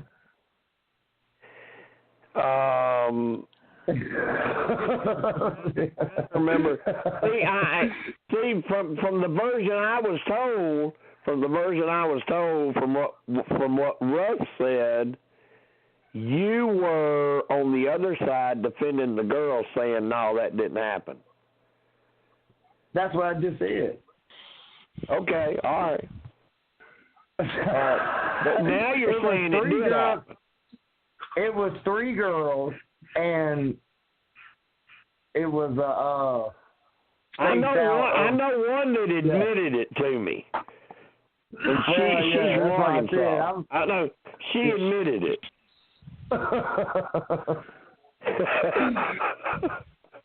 Yeah, you know. Like I said, I got one that's very, very adamantly denied it. So, look, man, how many would have been there? How many? It was you, who all was there? It was you, Roxy, Swan, SD, Angie, SD. Yeah, I don't even want to Sarah. say. Look, Sarah Dawson was wild as hell. I know, Sarah. I know. Like, I'll tell you and Artis a funny story. I'll tell y'all a funny story about Sarah. When the cast, I knew she was going to be on the show, but when the cast got officially announced, she messaged me and she said, "Oh my God, I can finally talk to Missy A.E. now. I've been watching you for years." So, we became real good friends. She's got those beautiful twins now. And I did ask her if she could be on tonight. Hey, but so can I tell you? Can I tell you a wild Sarah Dawson story? Sure, and it's of not course. nothing. It's nothing bad. It's just to reiterate what you were just saying. You know what I mean? Yeah, sure. They were following her around when we were at Ponderosa. Roxy, Katie Hansen, Angie, and somebody else. It was like this little group of girls. And they were following her around, and she was, like, sick of it. So I went to my room. We had our own little rooms. And I'm laying in the bed or whatever. The door comes open. Sarah Dawson comes in and just flops down on the bed right beside me. And she's like, hey, what are you doing? And I was like, I mean, watching TV. Like, what are you doing? And she went, I'm just seeing what you were doing. Like, she was so face-to-face, it was, like, freaky. You know what I mean? So all the girls are looking for her. There's only one place she could be now because, I mean, we're inside this little resort or whatever. They come up and bang on the door. I said, yeah, come in. She jumped up out of bed and hid behind the door and stood there. And so Roxy's like, hey, and that's how rumors start. No, she's not in here. Like, do what? I said, and that's how rumors start. No, it's not a rumor. This is real. And so she's standing back there smiling like she thought it was just funny as far as to what was going on. Oh, yeah, exactly. Yeah. So she's standing back there just grinning ear to ear like a possum. And I'm like, no, she's not in here. So they're like, okay, cool.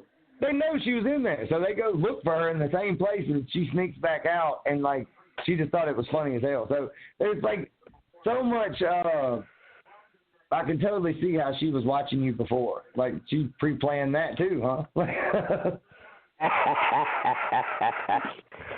Yeah, sometimes that happens to me because, survivors know that, I'm connected and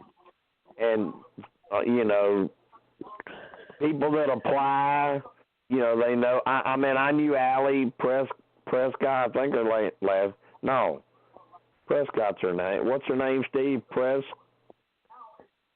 It's Kendall now. She got married.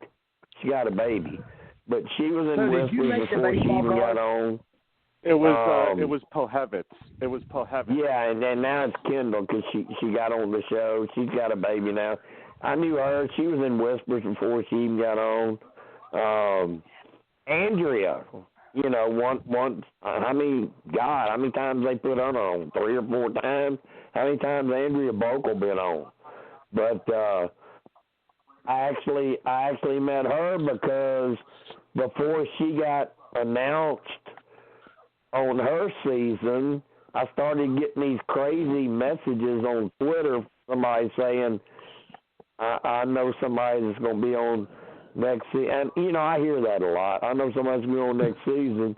They're my roommate, and they know you, and blah, blah, blah. And I didn't even pay attention to it, none at all. And then finally when the cast gets announced and Andrea's on the show, I get a message from her and her saying, that was me. I finally get to talk to you. So, but it's weird, but that was Zane, that was a really big discussion about what happened at that swimming pool and who got naked and who didn't. Oh, well, I mean, that was I'm going to tell you, I'll tell you a crazy story, all right? I'll give you a really crazy one, all right? This is for all the listeners and everybody, right? Kind of a funny story. We stayed in this hotel, which the swimming pool was on the roof. And there was this Russian guy that had bodyguards. We still don't know what he actually was or what he was doing. So we come up to the top, and Katie and Roxy and Angie and Dana are all, I mean, I guess you could say pretty naked. I mean, like, we didn't have swimming suits, so they just swam in whatever they had. And so they're jumping in the swimming pool, and everybody's having a good time. And you could order room service, so everybody was kind of drinking. Everybody's having a good time.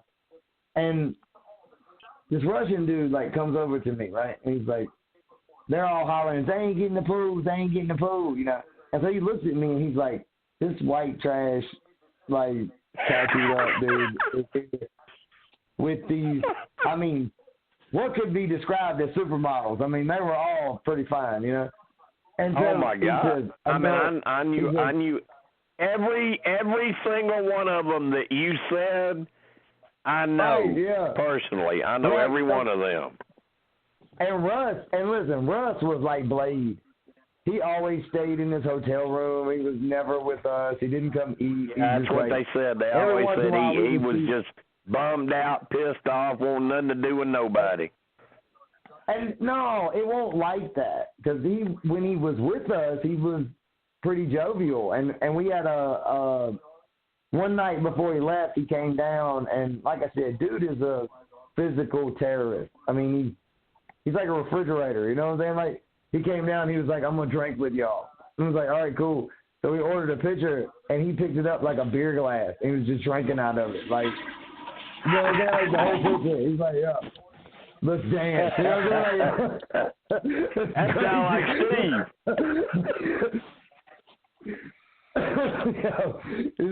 That sounds like if me and Steve went out, I'd say, give me a mug and give him a pitcher.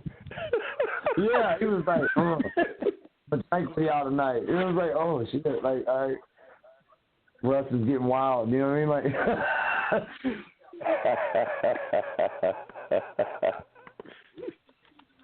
Artis, what did you think about that season? What did you think about Artis's, what did you think about Russell's team going down so easy and so quick? I just shook my head. I was like, that's got to suck. To come out here, come out here and not win nothing, have to go to tribal council. You're thinking that's kind of suck, but I kind of like it. No, it didn't bother me. You know, I was just looking over there, because I'm gonna tell you, right from the jump, when we finally got to our secluded area out in the Philippines and got to see who was actually going to play the game, I'm looking around and I'm sizing people up, and I'm thinking who I want to play with, who I probably cannot play with. And I actually knew, and I'm gonna tell you, Zane, I knew Denise was a beast. If you was out there and you looked at Denise and you didn't know she was a beast, something was wrong with you. No, she picked me apart, like, from the beginning. Yeah, she is. She came up to me and she's proved it again. Yeah. She asked me all these questions, and I knew, like, it was like at the end of the conversation, I went, damn. You know what I mean? Like, listen, she just got I'm gonna tell Zane, and I'm gonna tell Artis some inside information. I don't know if you've ever read it before, because I have made it public. I've talked about it before. You remember when they got down to just two people, right? It was just him and her. All right, so they were going to have to leave camp. One of them was going to join one tribe. One of them was going to join the other tribe. But there was still an idol. There was still an idol at their camp that nobody had found. Now, I'm about to tell you the truth as to what happened. Don't piss me off. You know. You can believe it or not, but it is the honest-to-God truth. They got a call down to camp, and production at the camp were asked, has the idol been found yet? No. Okay, so instead of moving them out, they gave them more time. Yeah. Another call goes down. I can do it. I mean, you know what? That sounds right. No. So this is two calls that's gone down, and the idol hadn't been found, and they were told, okay, don't move them out yet. Next call goes down, has the idol been found? Yeah, he found it. All right, move them out. That's messed up. But that's the nature of the beast. Yeah. I promise you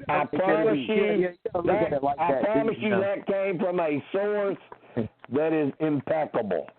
It happened.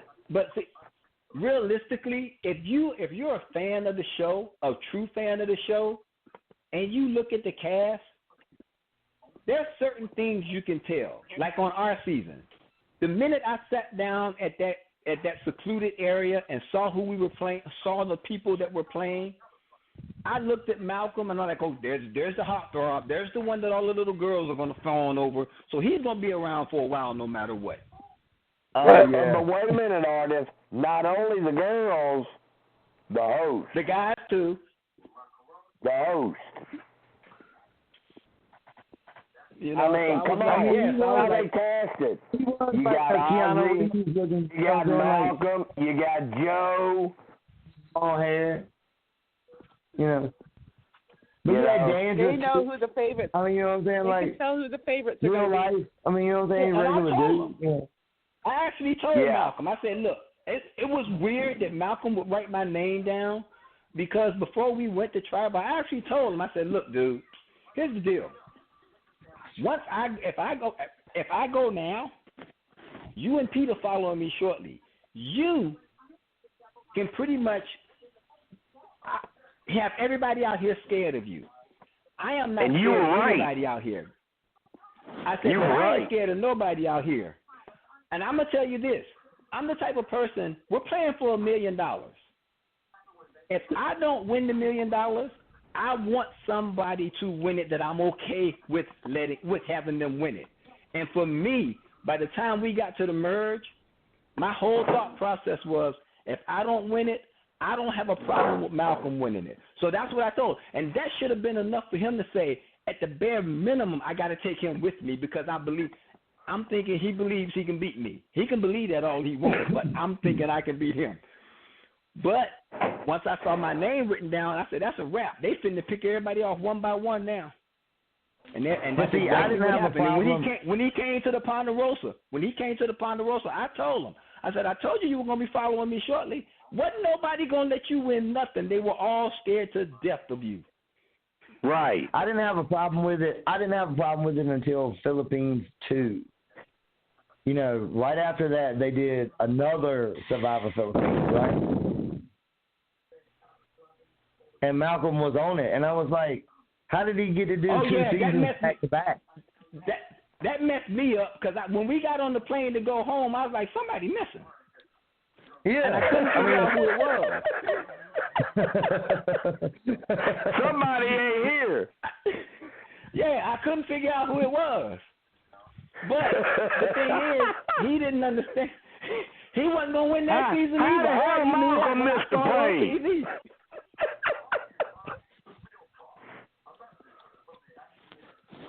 And like I said, maybe I'm hating, you know, but I was mad as hell.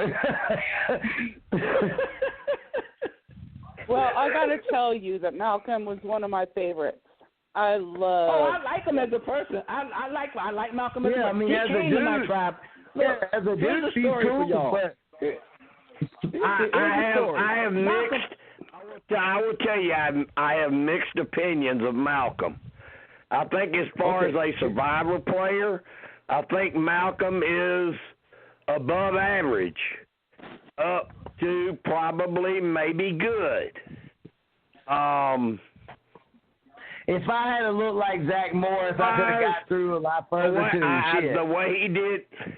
See, I'm friends, and I don't even know if many of you will remember her. I love the boy. I talked to him at Christmas. Do you remember So Kim? Oh, yeah. The way he did her, no, I ain't got no respect for the man. Yeah. What did he do? Oh. They were dating, and he did her wrong. And she's a sweet girl. Wrong.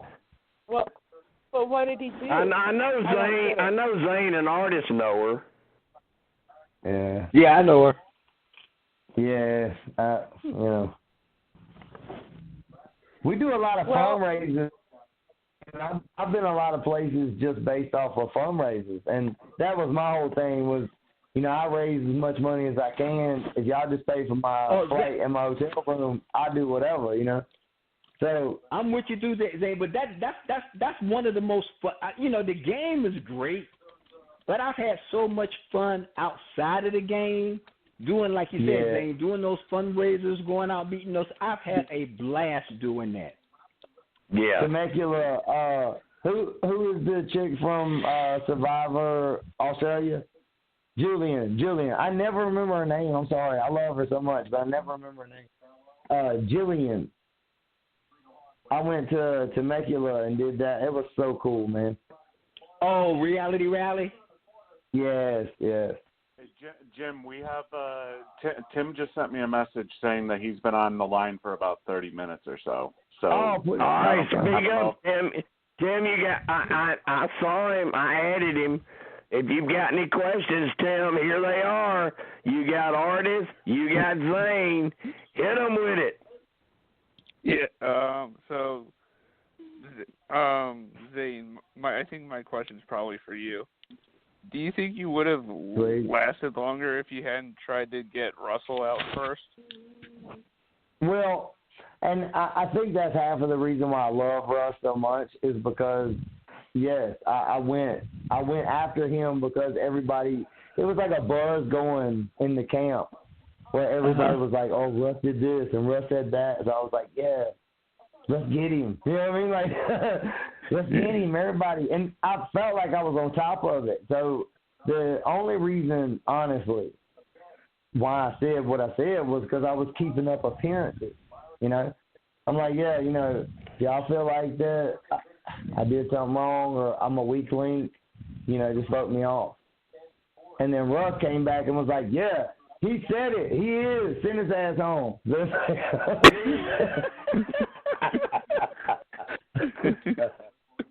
All right, let me ask both of you, Zane and Artis. You had Russell, Swan, you had Penner, and you had Skupin. When you're looking at those three, if you're out there playing, I mean, I know if I'm a new person, I probably want to get them out, but which of the three would you maybe have let slide longer and gave them a more of a chance because you might could have played with them? I'm gonna say I'm telling you, I already know. Penner's a playwright. Penner had this whole thing scripted out before he even hit the island. So I knew I wasn't part of Penner's plan. So it would have had to been Russell for me. Okay. All right, so you're saying Russell. What about you, Zane? Which one of those three do you think you would have given an easier shot to, more of a chance? No, I completely co-sign what Art just said because, Art's like, they're looking at Art like he's a regular dude, Like the three that came over on the little speedboat and pulled up beside us, like we already think we're in game. And then here comes the real survivors. They're going to play with y'all. Like that's the way it was presented to us. You know what I mean? Right. So when they got off the boat, did you guys resent that? Did you after you were out there, you were 15 new players, and you see these other three players coming up that had played before? Did you resent that? I didn't, but I'm gonna tell you this: I watched Mike play when he played. I watched his dumb butt fall in the fire. And then he came to my camp. And still couldn't stop hurting himself. I'm like, you got to be freaking kidding me. Really? But do you think that's part of it? Like a wrestler, like he was busting his head open just because he knows it's on TV? Do you think that at all? No, because he busted his head open, he cut his finger open. He couldn't. He did a lot of shit to himself that was just crazy. Wrong. Right. We won in spite of Mike, not because of Mike. Mike, yeah. All right, so the answer is Mike provided no leadership. None. Zero. Zip. Nada. But he tried I didn't know he him. was the runner. You know, I can't say nothing on that because I didn't know him at all. Like, you know what I mean? Right, I didn't right. That's why Zane, what about your camp? What about your leader? What about Russ? Did he provide leadership? If we had a leader, honestly, I'm gonna say it was Denise. Denise was the voice of reason. I can believe that. But Denise kind of provided a structure. You know, she's like, all right, this is the time to chill, and this is the time we need to be working or whatever. No, Russ thought he was from the beginning, and I mean that was the reason why I went after him, was because I thought he was an easy mark, you know, because he was always telling somebody what to do or how to do it, or he's one of those guys that, like, he's not going to ask you for help, and even if you try to get in and help him with something, he's like, this is the reason why you can't help me. You know what I mean? Like, make you feel like an asshole for even asking about it. You know, like, it's like, so, like I said, that's the reason why I went after him, but it backfired. So. But hey, it was worth a try, wasn't it? Well, hell, I mean, when in Rome, you know what I mean? Like, and you know, that's what I tell people now. Some people, that's the reason why I said, some people tell me crazy, like, I love you and you're awesome, and I love that. That is so cool. I love to be part of whatever this survivor thing is, you know? Yeah, Jim, and you look back on it now, and you had Denise and Malcolm, which ended up being... What did Art say? I mean, they ended up being pretty good players. Here's the thing that nobody ever talks about and nobody ever mentions. And I caught it, you know, because we don't know what's going on until we watch the show like y'all are doing it, like y'all do when they air it.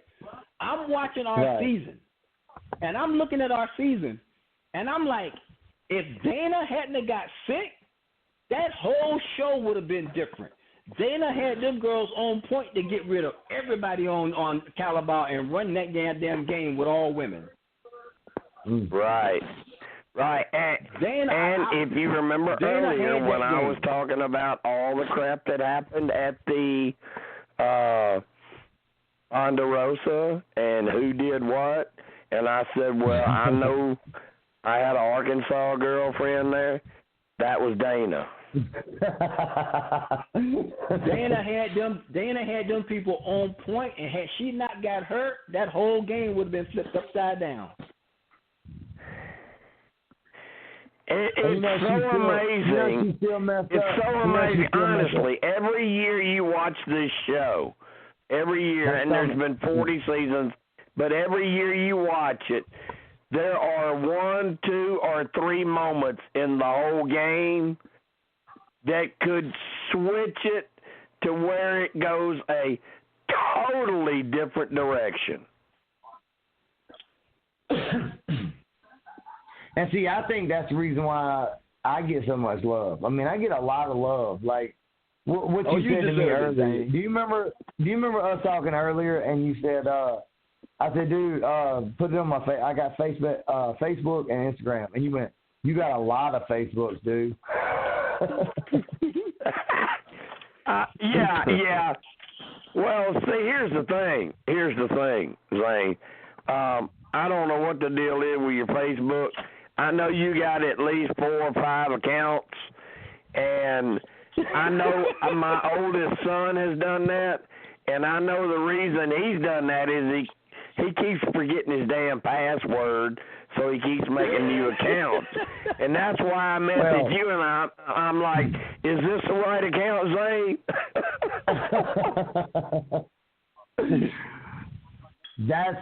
It's because I break phones, and I don't remember passwords. You're exactly right. See that? I told you.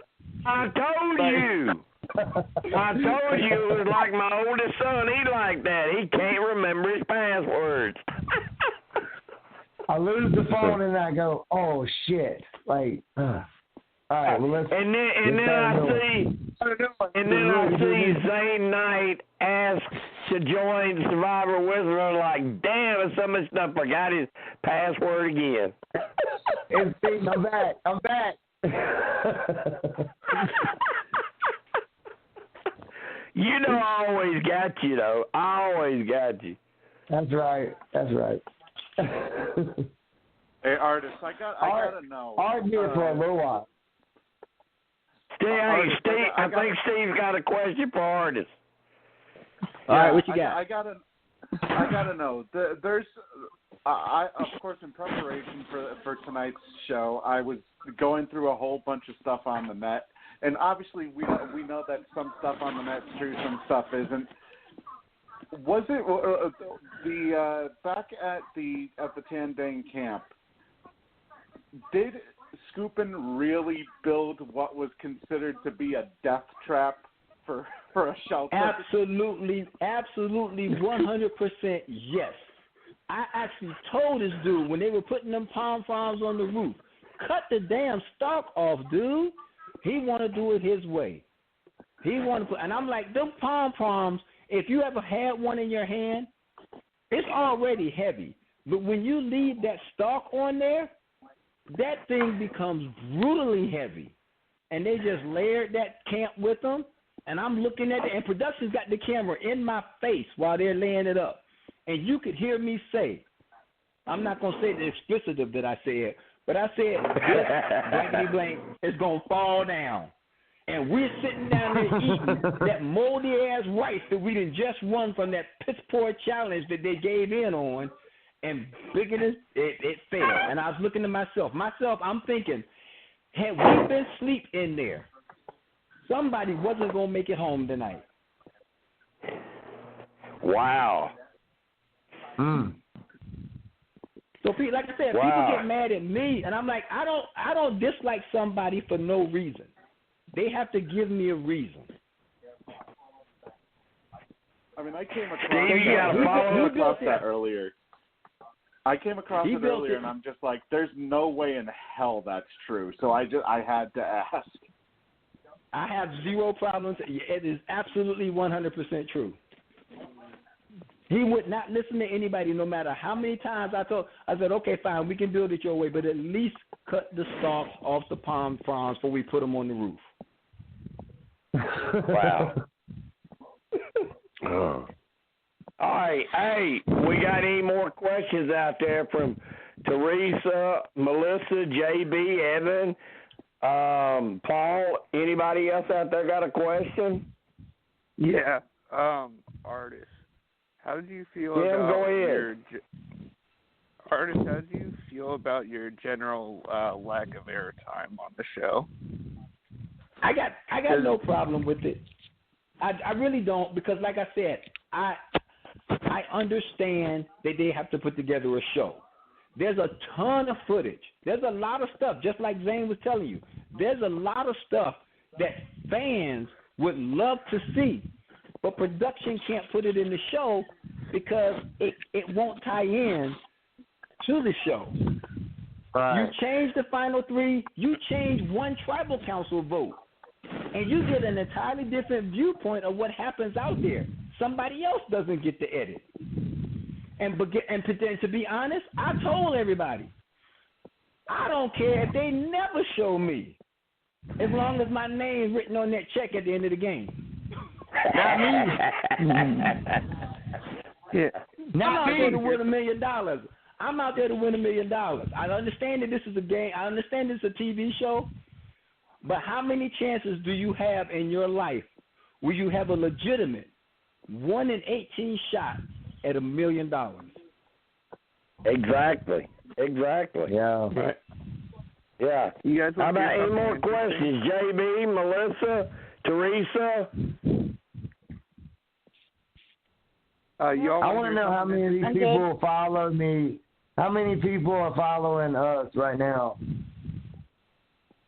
on Instagram? Zane wants you to follow him. Everybody go follow Zane Knight. Instagram. I want some likes. Hey, ask no more. Follow Zane on Facebook. If you can't find find him, go look at my friends list, and you'll see him there, and go follow him.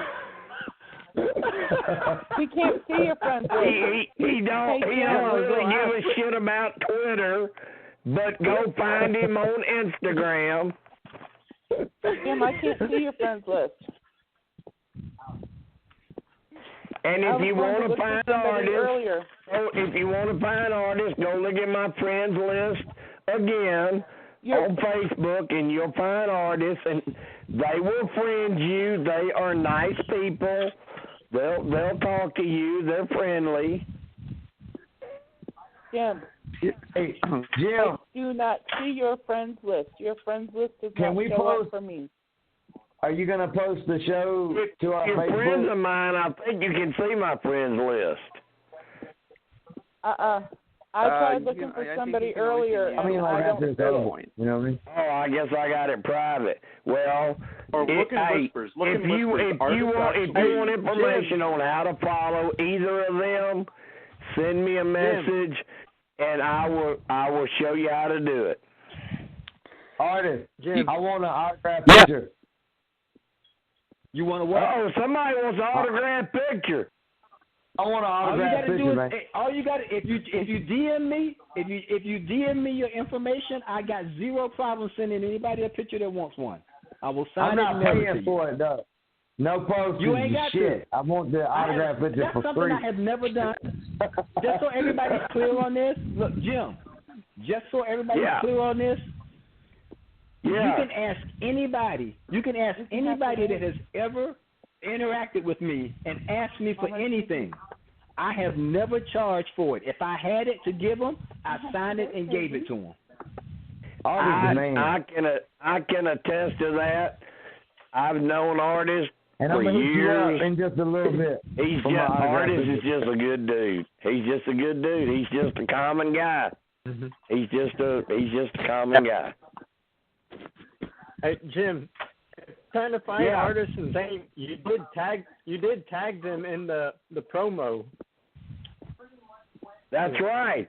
I did. Hey, I did tag them in the promo, so you can find them like that. So go and ask to be friends, get to know them, find out what other accounts they have, and come on, you've heard these guys all night. They're cool as can be. They're nice as can be. It's almost been like a mini reunion almost. Oh, no, I love these guys. It has been awesome. You guys want to hear something interesting? Is it interesting? I think it's interesting. I pulled up the confessional count for Survivor Philippines, and Zane actually got more confessionals than both Artis and Carter. Wow. Look at you, Zane. Seriously? Look at you, Zane. Man. Zane had 9 in the first episode. That's awesome. Artis had 8. Ric Flair status. Carter also had 8. Artis and Carter. Zane is the man. Damn. Wow. Hashtag. But you know what that says, Zane? They knew what they casted. They casted a character. Right. They casted somebody that was going to talk the stuff. Big Brother, man. Big Brother would have been the show. I think it was on the wrong one. Hey, Zane, I think you may be right. I think you would have done better on Big Brother. I really do. Right. I really do. Hey, that brings up a question. Artis, Zane, you know how they're kind of, Hayden got to go and play both places. Yeah, they won't let you. They won't let you. How do you guys think you would do on another show? How would you do on Big Brother or Amazing Race or The Challenge? Look, I would love Amazing Race. I would love to do the Amazing Race. Big Brother, it was hard enough for me to get off to do Survivor, But to do Big Brother, you can't have a damn job because you're talking about giving up your whole summer being locked away someplace. So if you got any kind of job, that's just not gonna happen. I ain't got no life. I'm cool. I can go tomorrow.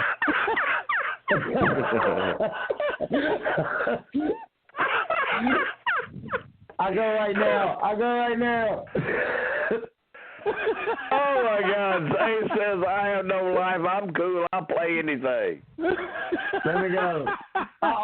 Can we start a petition to make Zane the next batch? Let me go right now. I will rock that shit. You know what I mean? Like, y'all let me in. Well, I told everybody I'll play again. I mean, if I got the call and I was in the middle of a business meeting, I'd be like, I'm out. I'd love to see Artis. I'd love to see you play it again. I would. And here's the thing. Everybody keeps calling me a villain. Had I had any inclination that that's how I was being received by any of the tribes, I would have caused pure D hell out there. But you know what, Artis, you brought it up before, and I'm going to bring it up again. You go from the end result and work backwards, and with how when you look at it like that, then they're not going to make you a hero.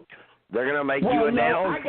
Hey, Jim, I got villainized from that one challenge where they were out there with that stupid ball that stupid rattan ball in the middle of a storm on that muddy field, pushing it back and forth and back and forth and back and forth, trying to score. And I'm looking at that. They ain't never gonna score out there with that.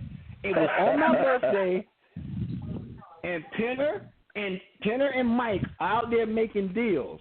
And I'm like, hell no, we ain't making no deals. We're playing Survivor. They don't give you food to begin with, and your stupid butt out there making a deal to take food from a tribe.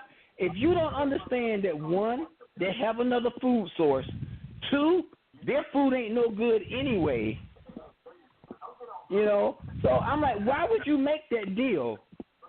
Well, the only reason they're making that deal is because they are two returnee players. That's the only reason. And see, they got mad at me because I yelled out at Pete. Because I'm like, I'm not making this deal. Now I said, hold up, wait a minute. Pete, you okay? Pete said, yeah. I said, no, I ain't making this deal. So I'm talking trash to Jeff Kent. I'm talking all kinds of trash to everybody. RC's pouting. I done told RC I'm literally lit. That was the one time where I just blew up because they were talking about throwing away a challenge. And I'm like, no, I'm not throwing. And that was a reward. That was the food challenge where they happened to also get the letters from home. I ain't know about the letters from home. What about the food challenge? What about the challenge that was thrown so they could take the other tribe's rice? That was the one I'm talking about. I know that's what I'm talking about. It's like that. How crazy is that? They didn't have no rice. I told them there was something wrong with the rice. That's why they giving it up. And they was like, no. They brought over, it was a little teeny bit of rice, and it was all moldy. And they said you get like a little 8-ounce pack of Rifle rice. And it's moldy. And them fools sitting there picking out the molded pieces away from the good pieces. Hey, I said, I want to ask a real Survivor question right now, right? All right, go ahead, Zane. Look, this is another thing, right? But this is what trips me out. Artis is like a real survivor. Yeah. Like Sandra, she's a real survivor. Like, I don't know how I didn't make it on the list. I'm like a fanboy survivor. Like, they let me on the show. You know what I mean? So, what did you ask for when you got off the show? Do you remember after the medics check you out and shit, you go take your shower, you're like, this is like... Oh, they bring you your favorite food. Yeah, they bring you your favorite food. Yeah, what did you ask? What did you ask for, Artis? What kind of food did you want? Calamari. Really? Damn. That surprises me. I shouldn't have done it because here's the thing. There's a certain way you got to cook calamari. And what y'all don't understand, that Ponderosa, it's not like they got a full-blown kitchen out there. They cooking off gas. No. They make it look like that. They make it look like you got gourmet chefs there. Oh, no, You know what I asked for? no. You know what I asked for? What'd you ask for, Zane? I'm like, yeah, I gotta hear it. I want to know. You want to know? Yeah, I want to know what you asked for. I was like, hey, I just want a beer and a cigarette. Is that cool? I Like, told you it was beer. I told you it was gonna be beer. All right, now I'm gonna go to Steve Kent. Steve. Yeah. If I got voted out on Survivor, what would I ask for? What would you ask for, or what would I ask for? Yeah, what would I ask for to eat? Buffalo wings. Yeah. Wings. Hot wings, baby. Hot wings. Yeah, buffalo wings. Yeah. To be honest, the first thing I probably would have asked for, to be honest, is probably a beer as well. If I had to go, I would have asked for some hot wings, man. Zane, I forgot all about this. Y'all don't know this, but I don't drink or smoke. So at the merge, they have this feast, and they give you all this food and alcohol. I don't drink. Right. That they want to get you messed up. They're giving you all this food. This food that they're giving you, although you want to eat it, it's going to dry your mouth up. So now I have to choose between drinking some more of that nasty water. That water was horrible. Yeah. It tasted like and metal. Some alcohol. I don't drink. I drink a little alcohol. Oh, my body's like, what the hell? Yeah, my body's like, what the hell do you think you're doing? And needless to say, we're not even going to talk about what happened next. Let me ask you this. When you had the merge, did looking for an idol clue ever come into your mind while you're sitting around all the food? No. I got pissed off. I'm going to tell you, I got pissed off with the idol thing. And it's not during the game. I got more pissed off at the idol thing when I was at home watching it with y'all. Because in our camp, I literally had that idol in my hand 4 or 5 times and didn't know it. Because it was on the middle of the right. I mean, I did. Can I give both of you a little clue if you ever end up playing again for some reason? Follow the cameras. If you're out walking around or whatever and you're looking for clues, just follow the cameras. Because you can walk by. You can walk by and you don't see it. You kind of look behind your shoulder and they're shining the camera over here. Go back over there and look. Jim, you know that's on how I thought Russ. On one of my confessionals, they was looking at him too hard. I told them while everybody was running around trying to find idols, the production was they was like, well, why aren't you looking for an idol, artist? I'm like, that idol is not out there in the jungle anywhere. Y'all got 3 tribes out here. Y'all ain't running around trying to put idols in the jungle on 3 tribes during the rainy season. That idol is in this camp somewhere. I'm not about to go out there looking for it. And I literally had it in my hand while I was having the confessional and didn't know it. I'm surprised they didn't show that, to be honest. That's what I'm saying. You change the edit. If I don't get voted out when I got voted out, you get a whole different season. You see a whole lot of stuff that you didn't get to see.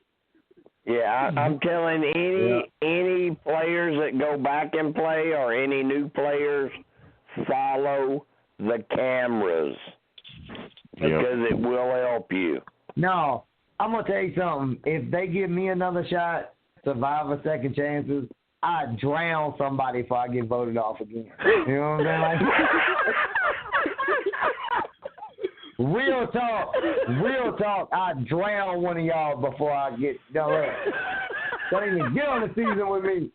Everybody's suspect from the beginning. I'm telling you. No more alliances. No more alliances. Zane, you need one of the biggest seasons that fans have ever hoped for. First boots. They've been wanting that for years. I want it so bad, man, and I hashtag it and talk about it all the time. Like, I do Instagram lives all the time, and I'm in all these little groups or whatever, so just sometimes I just randomly just jump on there and just, like, start talking to them. You know what I mean? And that is the end of my conversation every time. It's like, first boot, why ain't Jeff Probst did that shit yet? You know what I'm saying? Survivor is like 45 years old, man. Come on. Let's do it. Zane, that ain't no and I mean, honestly, seriously, if you go back and look over all the years, you can put together a very good cast of first boots. Yeah, I think there are a solid at least 3 to 4 locks for spots if they wanted it. And hey, they may say it's not possible, but don't forget Francesca got brought back on. Oh yeah, look, and I'm gonna tell you, listen, you might not believe this, but I want her on my season so bad. Like, I feel like that she would be like an ultimate opponent. You know what I mean? See, that's why me and Zane are bros. I mean, me and Franny are good. We are good friends.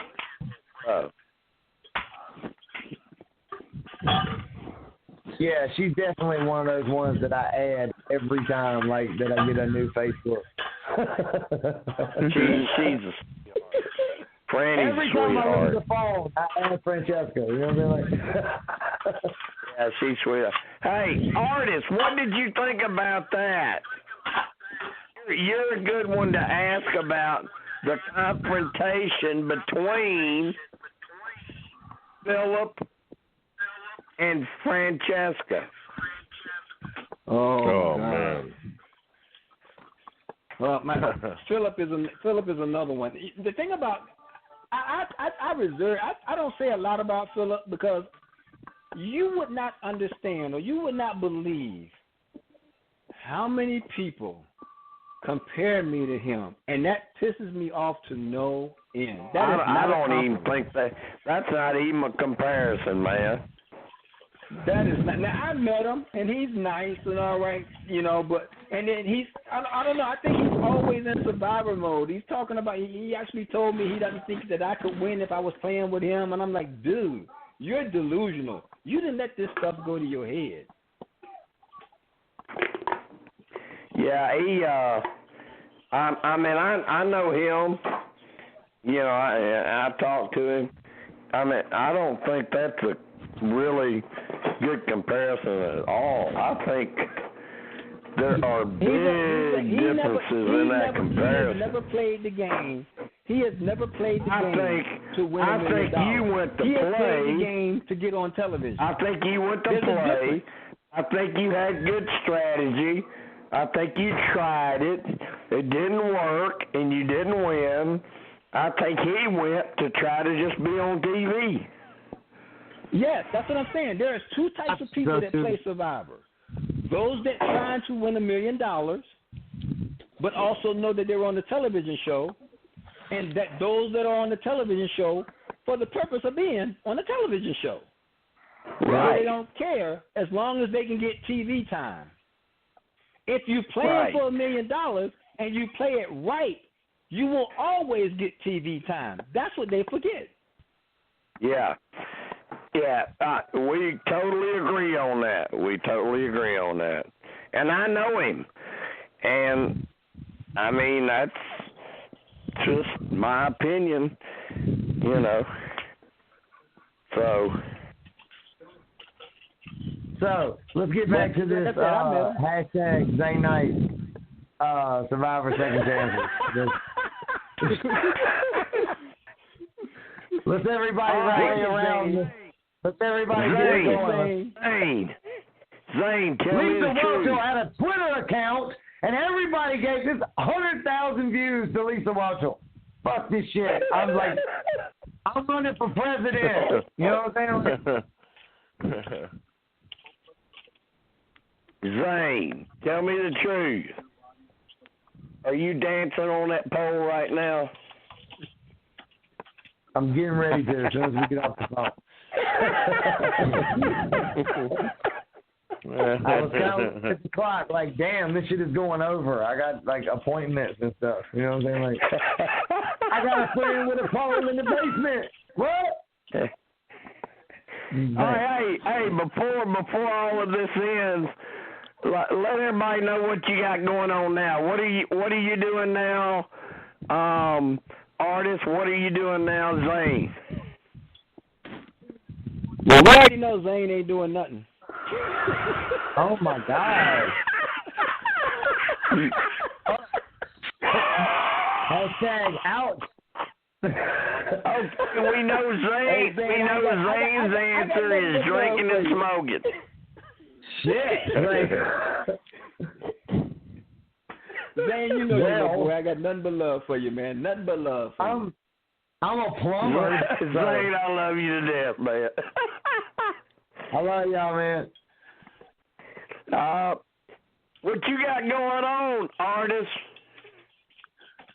I'm just living the life, man, trying to survive, doing my daily thing, doing my grind, working my job, trying to get back on the show, you know, and they tell you not to contact them because everybody wants to play again.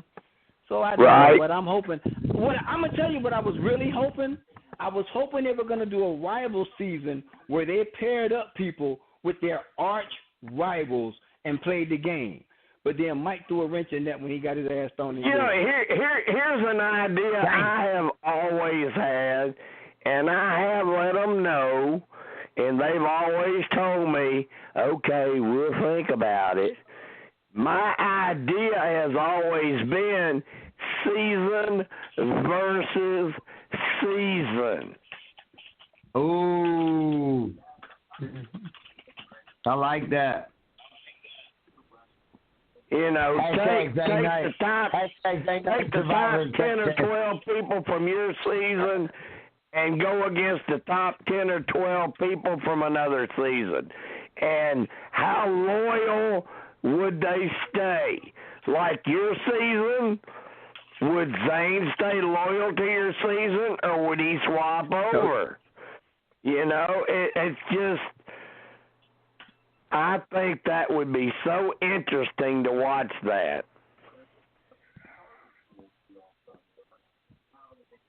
And of course, if they do that and you see it happen, and you'll know, damn, I know Jim didn't get no damn money for that. Look, this is what Jim, this is what I want. I want Survivor Island of Misfit Toys. You know what I'm saying? And I want Rupert, Billy Garcia, me. Hold on, let's keep this going. Who could we put on this season? Matt Bischoff. I think Debbie was Artis. for that season. Artis, of course. Artis, you coming too? You know what I mean? Like, yeah, Matt Bischoff. Russ, I would want Russ back. I don't want to be on his tribe. I don't want to be on his tribe, but like, yeah, we'll put him in there. And we got Brandon Hance, because I love Brandon Hance. He's crazy. Yeah, as Brandon's shit. cool. Yeah, he's cool. He's a good guy. But he crazy as hell, but he's a good guy. Yeah, he is wild as shit. We did like Johnny Fairplay has a not suitable for work. The podcast. Yeah, that's why I don't get along with Johnny, but I get along with Matt. I get along with Matt and Tessa. I get along with Matt's wife too. Oh, Matt, yeah. I love Matt. Yeah. You know, they won't give me no swag either. How do I get? I don't understand why I can't get no swag. Oh, we gotta get you pimped out. We gotta get you pimped out somehow. I got my own Survivor shirt. I bought it at this flea market. Bought it. Oh my God! Did you bought it at the flea market? Did y'all hear that? Bought it at the flea market. The only Survivor swag I got is a tattoo. I had to go get that shit. Like, you know what I mean? Like, horrible. Horrible. Hey, Zane, it's kind of hard, though, because they auction all that stuff off because I wanted my torch. But then when I saw what it was going for, I'm like, oh, y'all ain't paid me enough for that torch. Hell no. I'm an artist. I'm going to tell you, I already told you, if I was on the show, who I'd team up with you and TD, and if I needed another one, it'd be Bob Dog. That'd be that. Yeah. Oh, I mean, you, me, Bob Dog, and Tyrone. Forget it. Forget it. We rolling. Oh yeah. You know, that really does suck. They should have at least allowed you guys to keep your torches even after they got snubbed. But they don't give you shit. Yeah, they could. Well, like Zane, if it wasn't nailed down, I tried to pack it up and take it with me. Oh, I did too. I mean, I did too. Now, and the only thing that I really got, I took everything, and then I signed everything off and gave it to kids. I did too. I did too. There was this little girl that had leukemia. That was her parents, and I mean, I know she didn't know anything about Survivor, but her parents knew what Survivor was, and they friend requested me and asked me if I wanted to go to her birthday party, and it was at a bowling alley that's like in our town or whatever. And so I went, and I brought her a buff because I was thinking, like, you know, she had like 3 rounds of chemo, and so she already was wearing a buff, kind of. You know? Mm-hmm. And so I walk up to this little girl, and I'm like, hey, happy birthday, here you go. And she went, who are you?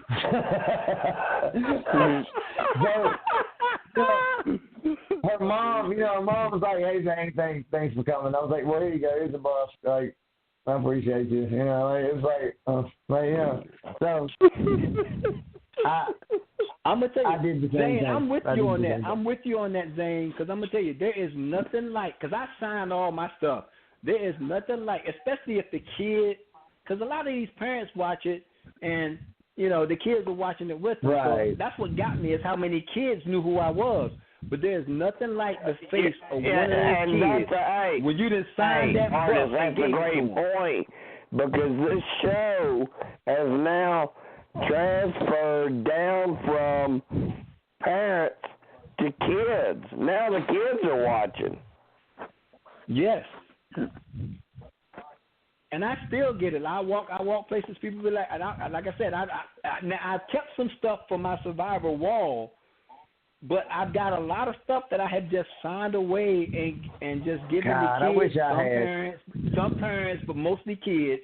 And now, like I said, for the most part, people that want pictures, like I said, if they DM me the information, I sign a picture, take it to the post office, put it in the mail, and get it to them. I must have given away. And then my job requires that I travel a lot. And I'll be walking, especially I travel for the federal government, so I work on a lot of military bases. And I was amazed at how many military people are fans of this show. Because I will walk into a base, and people will just start staring at me. And I'm like, did my zipper down? What's going on? And and after I've been there a while, it's like they're scared to come up to me. But after I've been there a while, they'll come up to me and be like, "Weren't you on Survivor?" And I'm like, "Yeah." And then it just circulates through the whole base, and I end up having to take a day and just sign stuff. But I love it. I mean, it's good promotional stuff for the show. I like the show. I need the show to keep running just in case I get a second shot to play. It's got to be running for me to play. Hey, it's not only good promotion for the show or maybe another shot to play. It just says a lot about you. And the other thing is, I get a lot of stuff like this. Me, right? Yeah, but I'll be when it talking to happens to people. me, it's like old ladies in the grocery store. You know what I'm saying? They're like, "Hey, weren't you on that show?" Like, I'm like, "Yeah, that's me." Can I use your MVP card? Do you have your MVP card? Like, hey, Zane, do you ever get this? We got any other questions from anybody? Nope. But it's almost 10, so. No question really. But I wanted to mention to Zane, since he kept bringing up Russell. My parents actually used to work with Russell, so I met him through them. Oh, that's awesome. Yeah, Tim's parents worked with Russell Swan. Yeah. Yeah. Russell's always been very nice to me whenever I've met him too. Yeah, he said Russell was always really nice. I got like a personal experience with Russ, because the way that Survivor set up the hotel rooms when we went abroad was it was me and Russ in a room and then all the chicks in a room. But the chicks always usually got a rollaway cot, and I just stayed in their room. And Russ would stay like by himself, you know what I mean? And so one night I'm coming back. It's like 4:00 in the morning, right? And I'll never forget this as long as I live. I came in the room, busted in the door, and I was like, "Hey, what are you doing?" And he was like, "I'm sleeping, man. It's 4:00 in the morning." And I was like, "Oh, well, I'm gonna order room service if that's cool. Do you want anything?" And he went, "No, I'm sleeping." And I went, "Okay, cool." So I ordered like 4 double cheeseburgers and like 5 chocolate milkshakes, right? So chocolate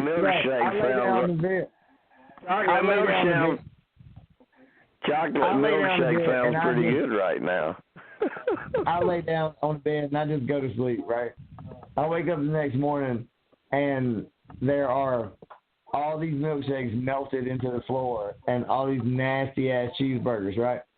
And there's a little note laying on top of it from Russ. And Russ is like, "Hey, here's all the shit you ordered last night." You know what I'm saying? Oh my God, you went crazy with what you ordered. Yeah, it was awesome. Okay, well, thanks for coming on, guys. I'm going to go ahead and it's my pleasure. We only have a couple minutes. Thank you, everyone. All right. Good night, Melissa. I'm hooked Good now. night, I'm gonna be back. Jim. Good night, John boy. I don't care what the topic is. I'm coming back next week. Hey, I think we need to do this.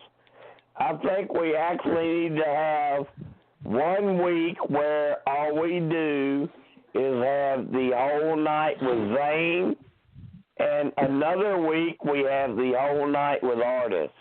I think that's what we need to do. I'll make some reminders. I'm down with it. Calling in every single night. Would you do that, Zane? Hell yes. Would you do it, Artis? Absolutely, without a doubt. Artis is going to do it anyway. Artis is going to do it anyway. Hey, you have my word. We will do it. We will do it. That's a verbal contract. That is a contract. Zane Knight, # Survivor Second Chances. Good All night, right, we got everybody. about 10 seconds left before the show is over. What a night with Artis, Zane, and Abby. And Abby. Hashtag, will you marry me? I love you.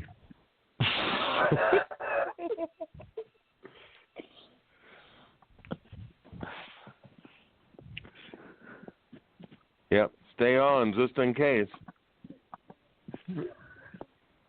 Yeah, that's right. Blog Talk does get weird. Well, supposedly my time is up, but I guess they're letting us still talk.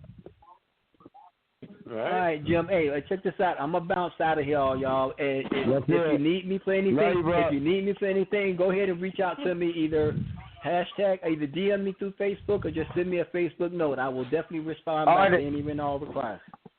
Artis, I'm gonna hit them DMs. I want that autograph picture. All right. I know I got Artis. I know I got Zane. I know we tight. We all buddies. We tight. So, all right, I'm bouncing out of here. Jim, thank you so much for reaching out to me and letting me dial into this. All right. Hey, thanks for coming on the show. Thanks for coming. Yeah, on. Thanks, Artis. Thanks, Zane. Thanks, Abby. Thanks, this Abby. was fantastic. And we will have Artis back, and we will have Zane back.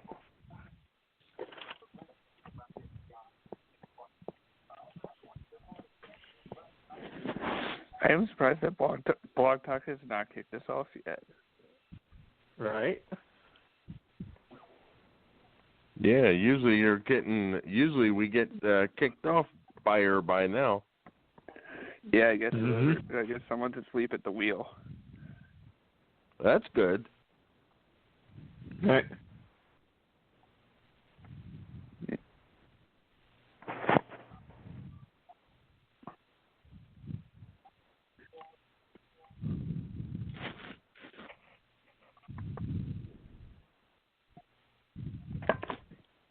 Awkward silence.